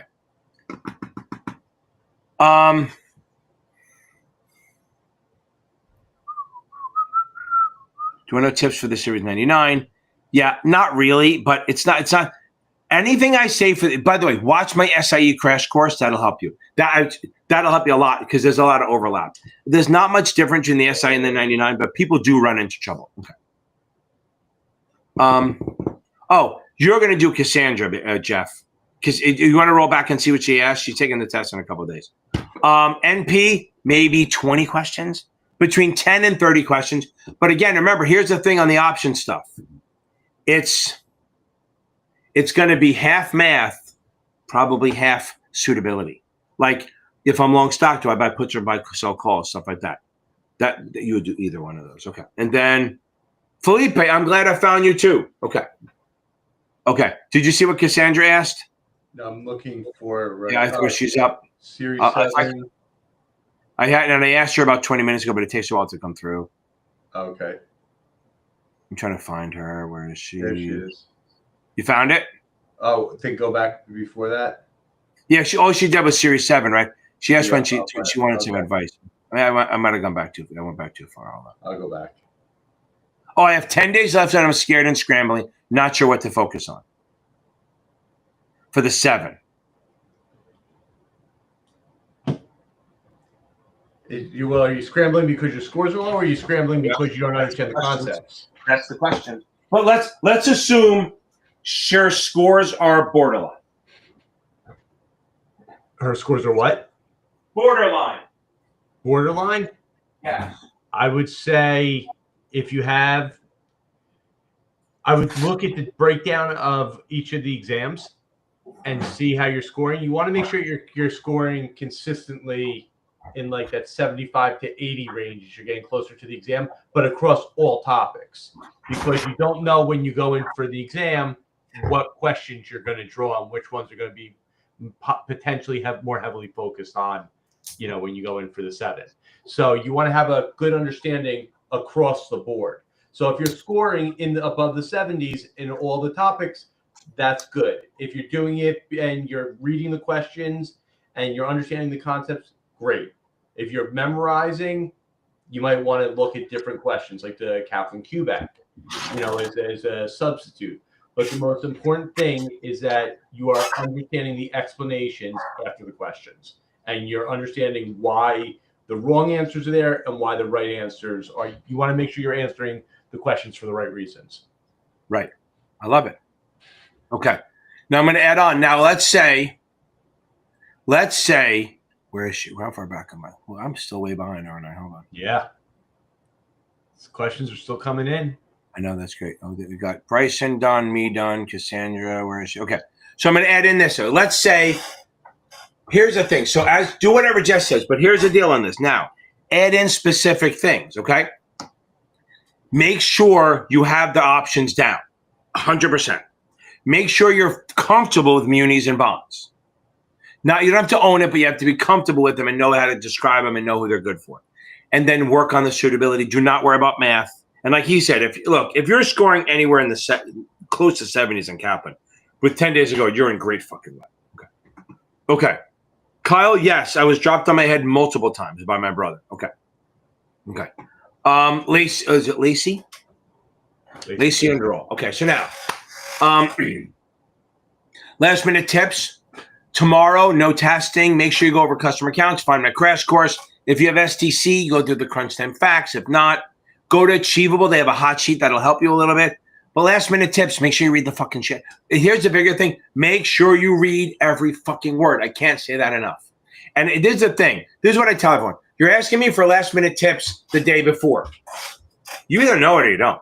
Maybe I give you a couple extra points, but it's literally like bring it on. If you don't know it now, you're never going to know it, right? So you got to be comfortable enough that you fucking know it or don't take it. Okay, but you're never going to feel great. And that's the other thing. I'm telling everyone, every FINRA exam, you absolutely feel like you're failing during the entire thing. 100%. You absolutely feel like you're failing the whole way. And about this, I'm failing. Oh, I got to pass. That's the way life is. Now what? Can I add one thing? Yeah. When you're studying, make sure that you're taking the exam and then looking at the answers. Right. I'm talking about the practice exams, I'm saying. Not for Lacey because she's taking a Thursday, but everyone else. Yes. Right, but I'm just saying in general.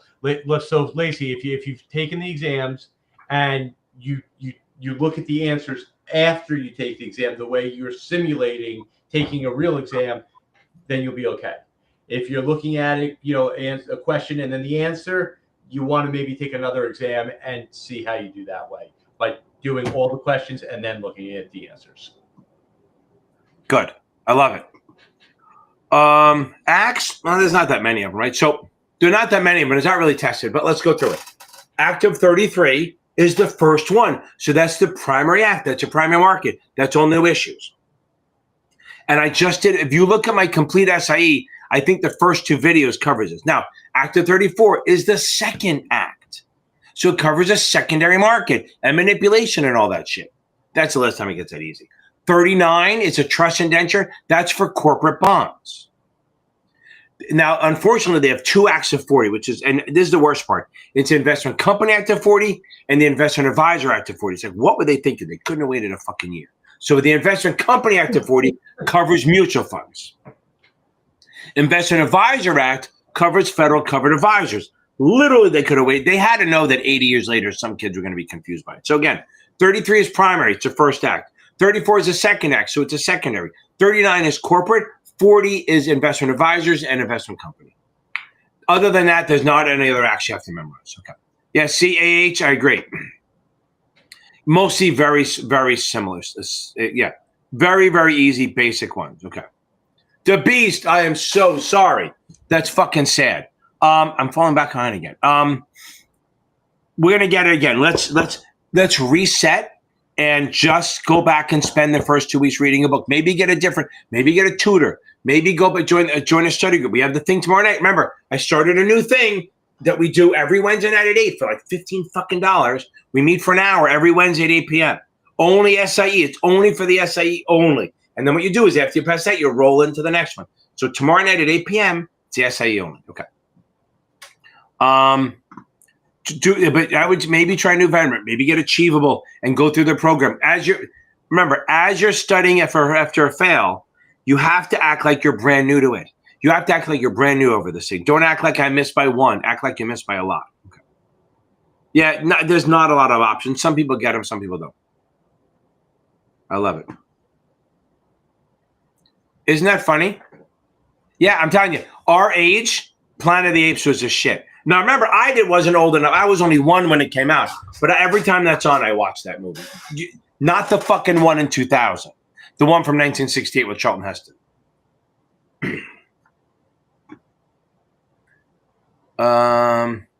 Yeah, I know. That's the thing. Look, you can't take questions on vendors. Because you know what the number one question I get? Which vendor looks like the test? I won't say, because none of them do. None of them do. It's more about knowing it well enough to not get fucked up by the questions, the beast, okay? And you're so fucking close. We're going to get this, okay? You're so close. So maybe get Achievable, because the goal is to know this shit well enough that the way they word it doesn't fucking matter. Okay. There you go. Okay. Yeah. No, listen. No, none of them look like it. I promise you that. None of them look like the exam. Maybe STC is the closest, but none of them are good. Okay. Boom. Kyle, thanks a lot. I appreciate it. The guy who calls me and dropped on my head, then he tries to come out. Yeah, hit the like button and share it. Share this shit. Okay. I got 78 people on here. I should have 80 likes already. Okay.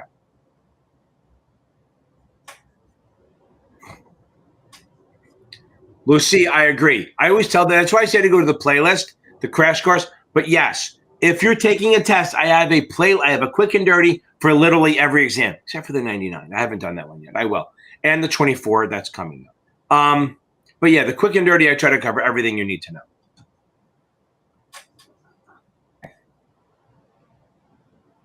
Yeah, I mean, so Carter, do you know how to get max gain, max loss, break even on that stuff? If you do, then you'll probably be fine. Like if you can figure out doing a spread, whether it's bullshit bearish, debit or credit, max gain, max loss, break even, and then maybe profit loss, you're good. They're not going to go too deep on it. Okay. And again, Lucia, I appreciate it. Okay. Yes, get fucking excited. Get fucking excited about taking this test.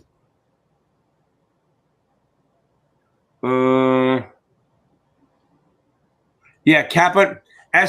Kaplan. I like Kaplan, but I think they're way too convoluted, and they make you feel fucking bad about yourself. They do. I may have to take uppers or something after I take those things. Okay. Okay, baby. You got Jasmine. We're going to get this, right? Jasmine, we got this fucking thing, right? You're right there. Go over the ones you got wrong. Make sure you go over the ones you got wrong. Every single one. Actually, fuck it. Go over everything you did. Since you're taking it Thursday, tomorrow's not about taking tests. Watch a crash course. Make sure you watch my quick and dirty. Go read customer accounts, all about opening accounts and stuff like that. It's so important. Okay. Boom. The brutal one. The brutal, Victoria, the brutal one will let you know where you are. I promise you that. Okay. I'm starting to catch up, I think. Okay. I'm only 14 minutes behind. Oh, wow. 88's on fuck. Yeah, Kaplan's a bitch, right? No, John F., yes, you're fucking ready. Get the fuck off here. Get off here. You're taking it. Boom, okay?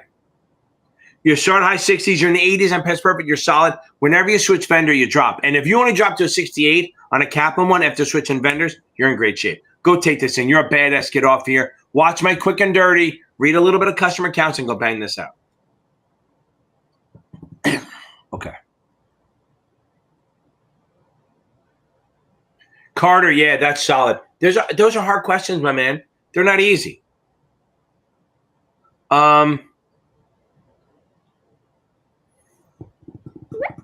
Yeah, okay. So this is what you do. A good comment just came in. What? A good comment just came in that I think is probably people want to know about. So yeah, I'll talk about that. Yeah. Well, I agree. So let me move on. That's a good point. Yep. Tiffany, welcome to the options videos. Okay, I'm catching up now. I'll get you. Stay. Anyone who commented, stay on. I will get to you now. Holly, stay on so that we can answer this. Yeah.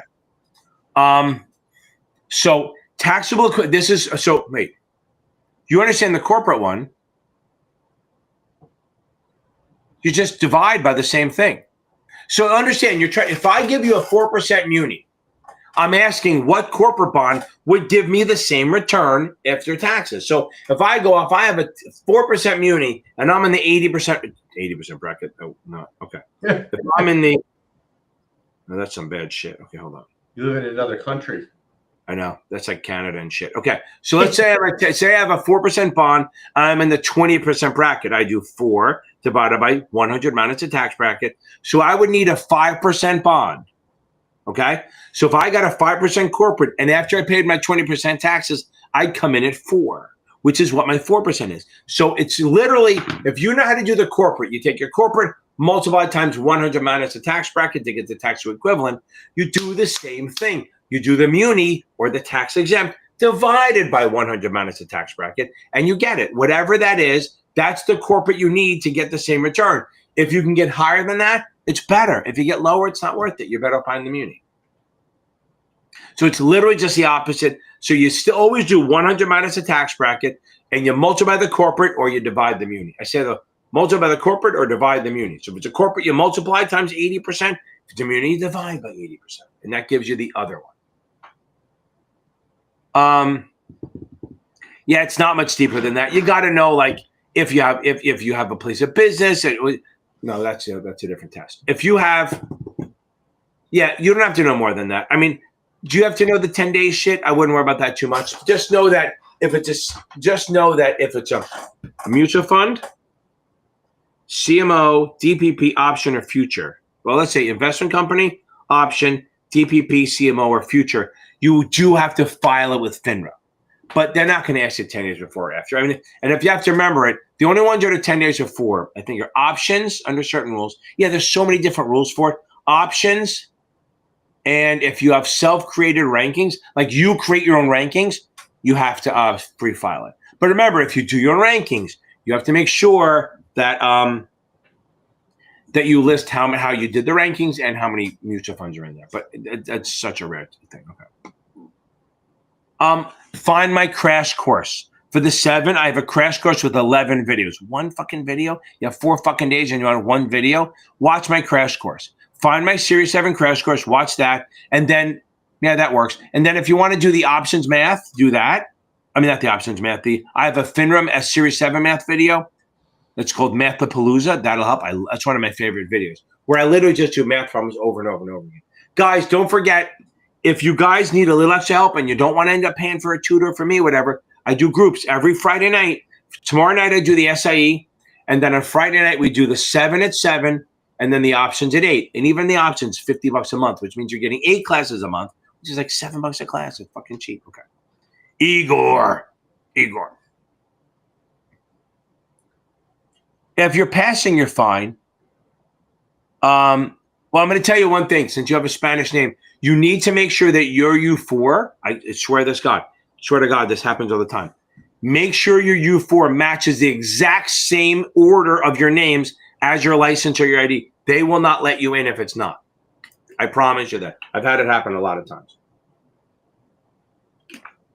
So make sure that your U4 matches the ID that you're doing in the same order. Like, I think sometimes you put the surname, like Carvalho is after something, just make sure it matches it perfectly. Now, back to the other thing. Exam effects is fine. If you're passing them, you're fine. Find my crash course, watch that. Go on my exam walkthrough. I have a bunch of exams on there that you can take with me. If you are struggling, if you can pass those, you're fine. And if not, if you're really worried, for cheap, just buy the membership. It's $15. You can come in tomorrow night at 8 o'clock and we can go over some stuff.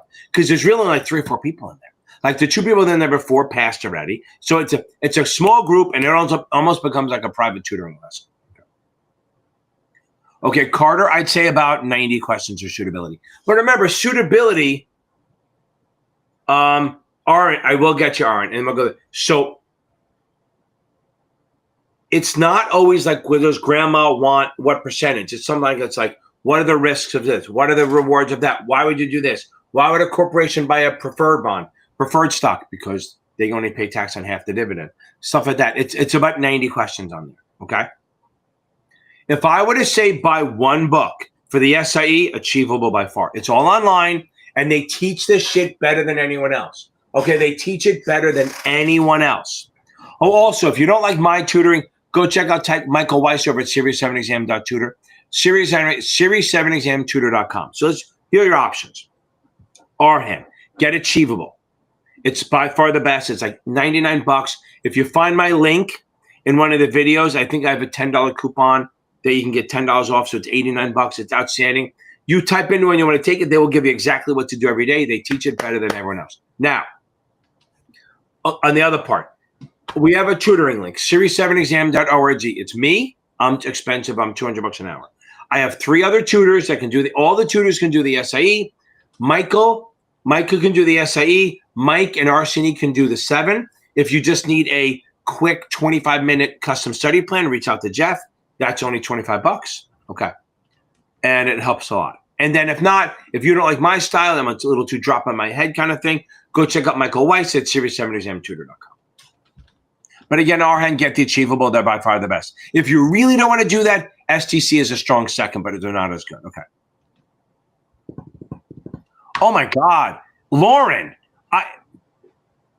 Lauren, you can get, if you can get the SIE in July, there's no reason you can't get the 7 by September and the 66 by November. So yes, you 100%. If you take the SIE, there's so much overlap. If you take the SIE in the next 2-3 weeks, there's no reason that you can't take the 7 by early September, and then you have 3 months to work on the 66. We got this, Lauren. Okay. We're almost to you, Holly. Okay.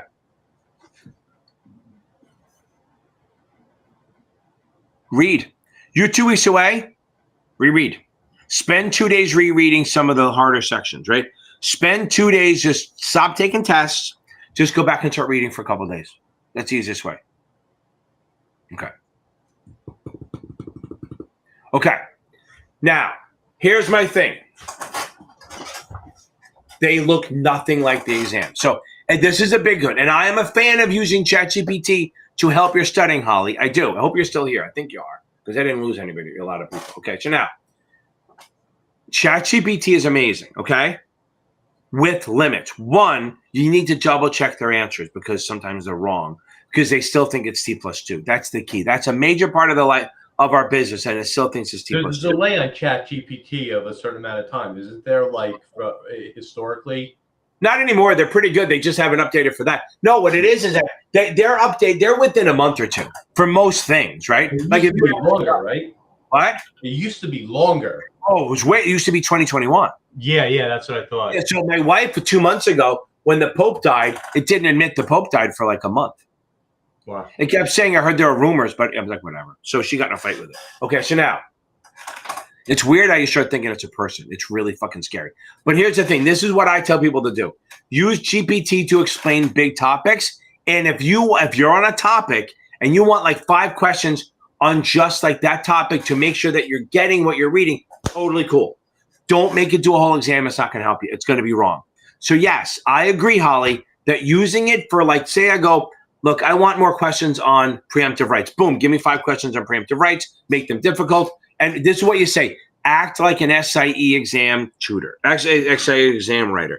Then it'll try to follow it along. And by the way, the more you do it, like you should tell it, you need to introduce yourself to ChatGPT. You understand that, right? You have to say what you're doing. Like if I were to type in ChatGPT, what do I do? Who am I? It would give me 2 paragraphs on what I do. Okay? Like I said, draw a cartoon of what my life, and it was literally a picture of me sitting in front of a computer teaching Series 7 stuff. I didn't ask it anything. So on that note, tell it you're studying for the SIE. Tell it what test you're studying for. Tell it that you're struggling with equity, struggling with bonds, and then say, I need questions on it. Ask me questions, stuff like that. It'll do it.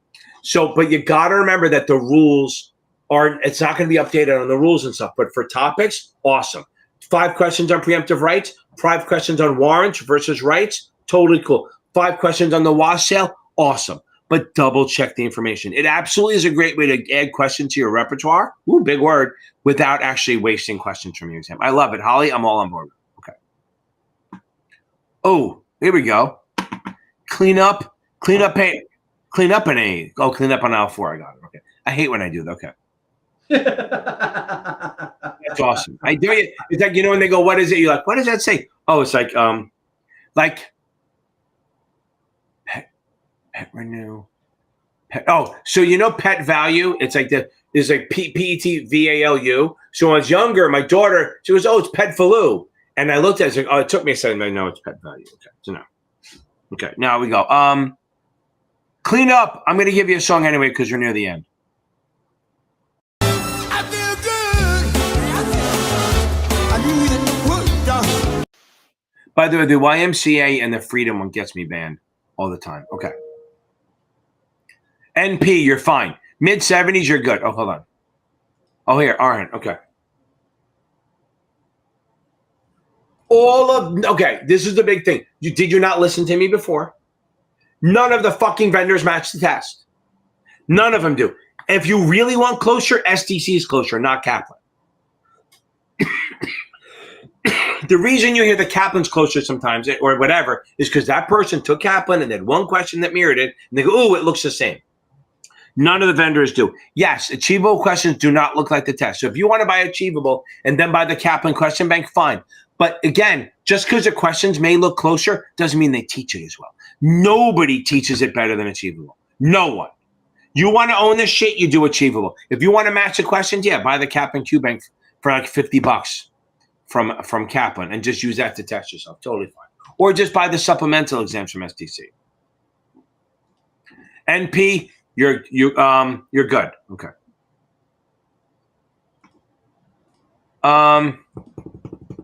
Great question.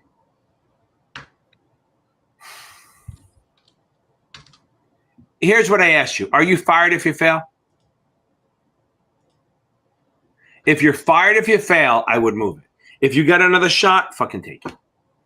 Because you're right there. I think you're borderline. Your options will help you on the real exam. It's a strategy and everything. Good. The strategy is pretty simple on the exam.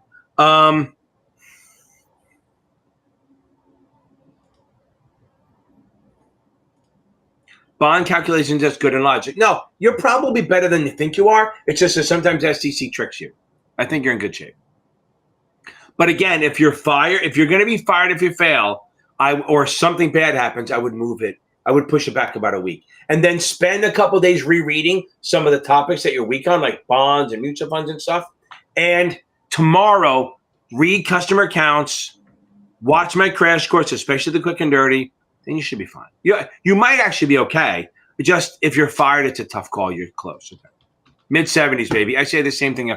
Look, everyone, Aiden, it's awesome. Everyone, if you're asking me what you should get on the exam, you know you got to be fucking passing, right? If you see a 6 in front of your number, you probably shouldn't be taking the test. If you see an 8, you're probably fucking safe. If you're seeing a 7, it depends, right? You want to be in the mid-70s solidly before you take it. So again, Jasmine, the only reason I'm saying maybe take it is because it's already booked, okay? But if you told me I'm getting 68, I would say don't book it until you pass 3 in a row. You want to pass 3 in a row from whatever vendor you have. And I don't mean skin your teeth like 72. You want to be mid-70s, close to 80s. You don't need 80s. But if you're in the 80s and you're not memorizing, you're fine. Okay. Here, Carson. Fucking don't worry about the margin. Do not worry about margin. I don't give a fuck. If you see 5 questions on it, that'll be it. Right around 9:30, I get mean. Just keep that in mind, okay? So if your margin, I don't care about. If you're getting, by the way, Aiden, I hope it doesn't come wrong. I'm not fucking mad at you, okay? You got to be in the mid-70s to be good.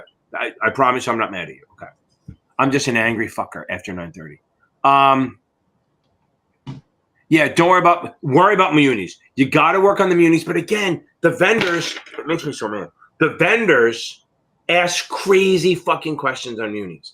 They ask brutal fucking questions, and it's just like, why do they do that? Why do they have to make it so complicated? Just test the fucking knowledge. See if the people know where they are. But again, if you can get in the mid-70s with Kaplan, then you're in good shape. But you're not there yet, right? You're close, but you're not there yet. Okay. And you're taking it on week. Okay. Holly, okay. So did I answer her question? I did, right? You did. Okay. Yeah. Okay. Oh, Jasmine, that's very funny. I wonder if it recognized who I was. That's very funny. And it's FINN, but that's okay. But yeah, it's finding T+1. That's great. Okay. Glad it took me forever. Okay.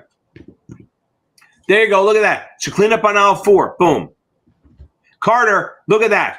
Clean up on aisle just answered your fucking question, which is awesome. Munis, options, register rep rules, and suitability is the fucking key. Munis, all debt in general, options, suitability, and no taxes. The taxes will be splattered all over the place, but it's not going to be it's not super hard taxes. Like I have 2 taxes video in the crash course, a 15 or 20 minute one on taxes, and then like another 15 minute on taxation and options. You get that done, you're fine. Okay. Did you watch my video on it? I don't do the seesaw. Hold on. Watch this one. It'll solve some of your problems. Everyone has a tough time with the seesaw until I show them my video. Hold on. Fun triangle. There it is. I walk through it. Okay. And by the way, if that's your only problem, Oliver, you're in good shape. Move on. Here, Oliver, there's a bond trade that'll help you. Okay. Got it. Okay. So if you want to just take it, just got it. You're fine. If they're not going to fire you, take it anyway. Just keep hammering it tomorrow. Yeah, Christian, no, you're not ready to take it. 55.60, it's a good base if you're 3 weeks out, but if you're taking it in a week or 2, you're not ready. I like them. I do think so past perfect right now, they're still trying to clean it out and slim it out, but there's still a little bit of overkill. So if you're passing them, you're fine. If you're passing the past perfect stuff, you're in good shape. They will teach it. They do a good job teaching. I just think they have a little bit of overkill. That's about it. Christian, you are not ready yet. Again, but you're there. You're close. The thing with not minutes, they're really hard. Their questions are hard. They're convoluted. Okay.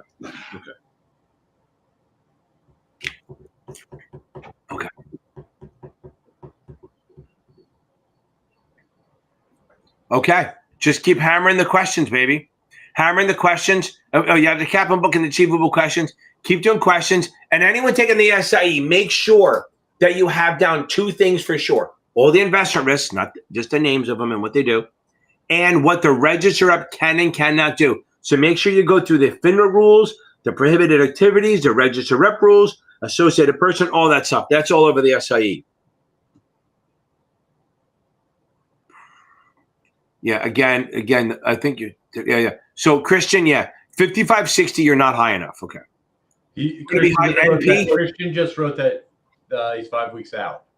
Oh my God, you're in great shape. Oh, you're in great fucking shape.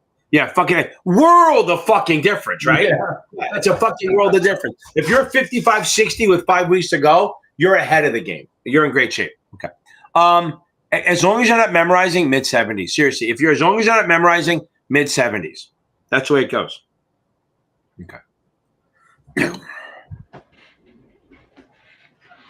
Boom, Stefan, my man. I love Stefan. How long has it been? I bet it's been 3 years, right? Are you like a managing director yet? Okay.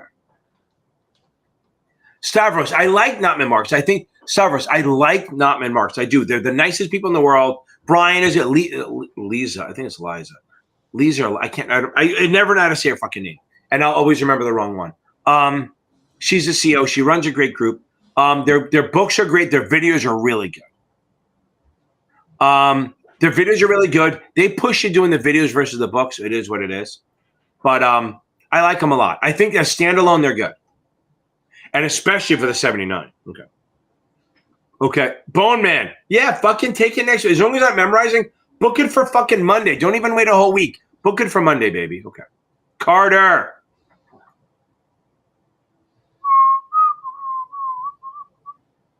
No, Carter, it's fine to ask a lot of questions. Yeah, you're fine. If you're taking it in a week, you're in good shape. Make sure you go over the crash course. Make sure you go over munis.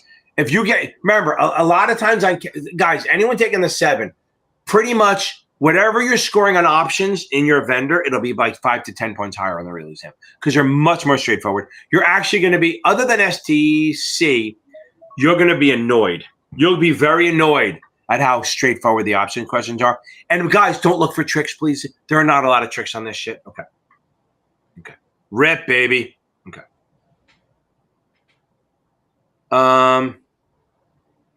You're good. You're past perfect is solid. Go over the ones you're getting wrong and see if you're getting wrong because you're convoluted, because you didn't know your shit. If you didn't know your shit, then that's different. But if it's because it's confusing or tricky, then don't worry about it too much, especially with 2 weeks to go. That's a lot of time.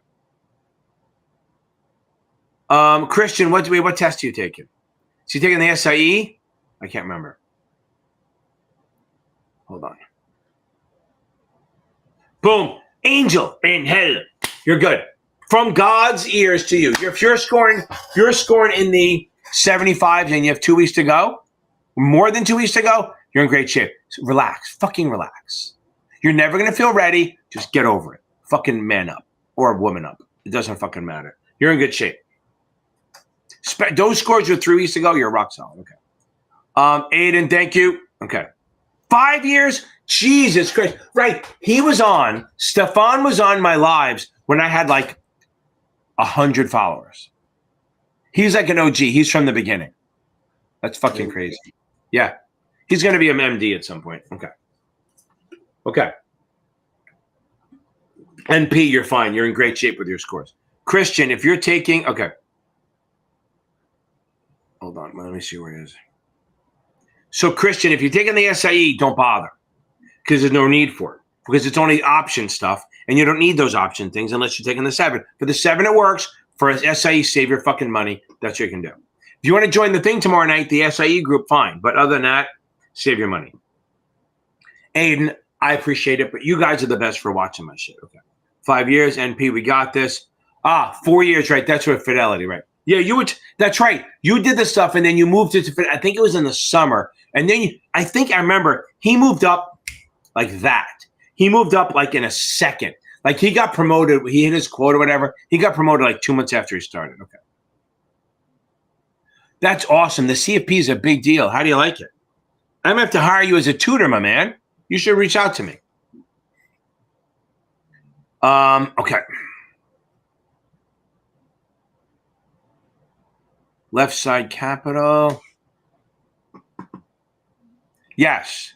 So if you're going to, the 65 is a standalone, right? So if you want to work your own RIA, and Cash Angel, I'll hit you.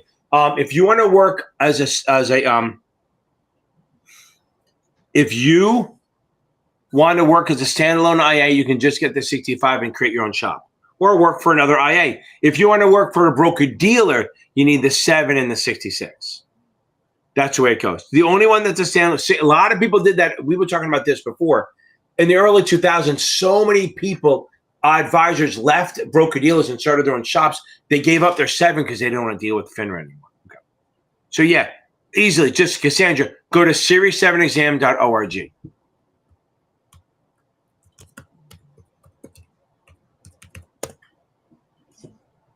Yeah.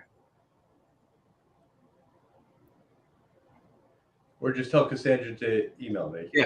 You can email Jeff either that or email Jeff. Either way works. Okay.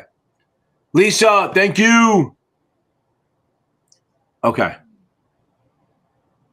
Okay, help me so much. I am taking the 7 and 8 years. I'm not ready. So, okay. No, but you're right, Lisa. You're right there. You're so close. If you grind and get this shit done, we can get this done. We got this. Thank you for watching. We're gonna get there. Okay. Okay.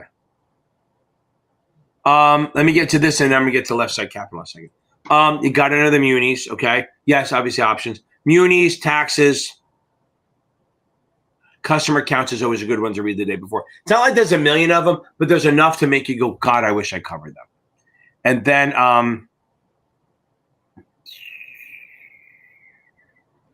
it works. Okay.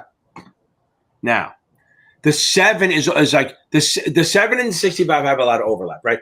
But the 7 is a FINRA exam, so it covers a lot of FINRA rules and regs and mostly products. The 65 covers a lot of products and stuff, but it also covers state laws for the investment advisor. That's the big difference. Look, if you can pass the 7, there's so much overlap. So if you get the 7, you can probably take the 65 like 2-3 weeks later.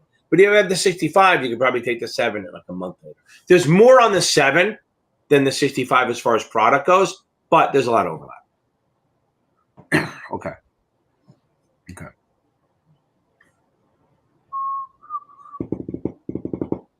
I just answered that question.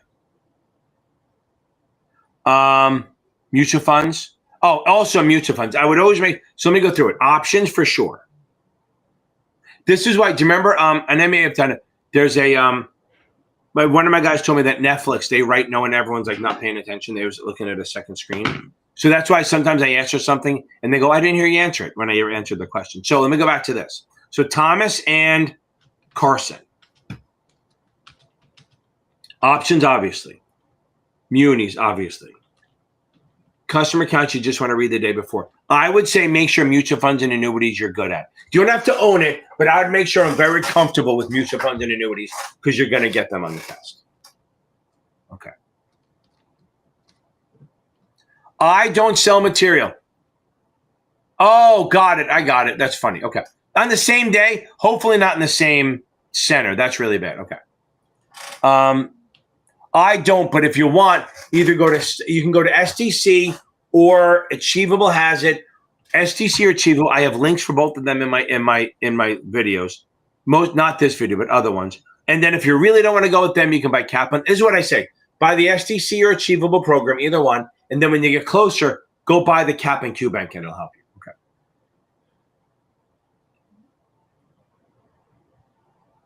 Okay. So Igor, you got the link. You can join for the SIE. That's good. Got it. Okay. Yeah, I'm telling you, NP, it's crazy, right? You always, again, scoring 75, you felt probably okay. Everyone feels like they're failing on the FINRA exams. They are written to make you feel like you're failing. I don't know why. So Igor, you should see the link to be able to join. I'll see you tomorrow night. Jeff, that is outstanding. Wake up! Wake up! Run, rush, and put a little makeup. I just have to fade away the shake up. Why'd you leave the keys up on the table? There we go. Wake your ass up. 9:30 night. Get the blood going. Okay. 9:30 is almost 10. Yeah, it's crazy. 2 hours. Okay. Oh, Victoria, that's right. God. Okay. Lauren, stay on. I'll explain it better. Yeah, just remember though, Victoria, very basic. Some people who do the mutual fund stuff, right. So some people knew the mutual funds because they do them, but they don't know them the stupid way, the test, like class A, B, and C. Most places don't sell B anymore, right? C is good for this. Most people do no loads and stuff like that. So you got to take the real world shit out and put it. But the good thing is if you understand the mutual funds, it's easy to pivot to the simpler way. Okay. Okay. So Lauren, for the SIE, investment risks. There you go. I love it. Fucking Nova's the shit. Okay. Now, investment risks, the FINRA rules on registered reps. So like all the FINRA rules, the associated person rules, anything with an SRO as it does to do with the registered rep, the RR, and investment risks. Make sure you got that shit down. Okay. Oh, we made it to the end. Only took me 2 fucking hours. You had a lot of questions. Woo! Fucking outstanding. I wish I took that Zen before. Okay. Man, if I was here, I would just, never mind. I'm not going to say what I'll be doing. Okay. So now, I think we're good shit. Everyone who's taking it tomorrow, be fucking happy. Remember, if you're worried, change it to excited. Tell yourself you're excited. Say, I'm excited to take the test. Don't say I'm worried. Say I'm excited. As I'm talking, somebody's going to pop in and go, hey, what about this? We are going to nail this test. I'm going to drag you across the finish line myself. Okay, everyone? My alarm's going off. Tell me I have to do some shit. Okay, everyone, you all have a good night. I will see you. I will see you next week. I will be in Florida, so this is a different background. Not a great one. It'll be worse, but we got this. Okay. Oh, there we go. Always okay.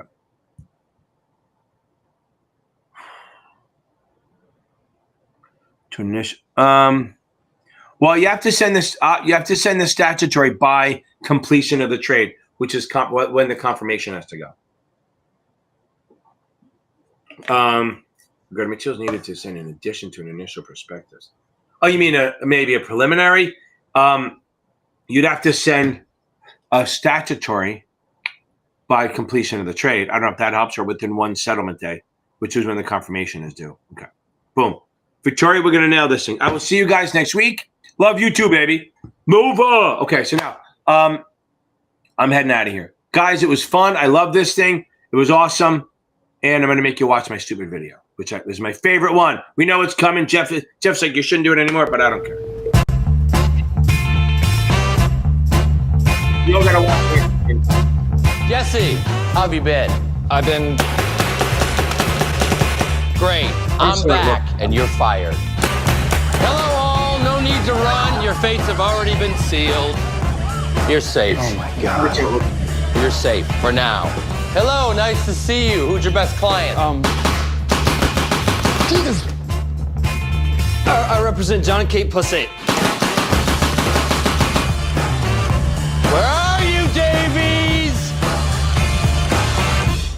All right. I'm already packing to save myself the indignity. That's too bad. Ari, Jesus Christ! Did you lost your mind, Ari? Now where's Lloyd Lee? Mr. Lee knew that you were coming, Mr. Gold. He decided not to wait for your arrival. Now why don't I believe you? Now Lloyd, maybe you're not here. Maybe you are. Either way, you have nothing to fear because I'm not gonna kill you. I love you. You see, even though you betrayed me, you were the best.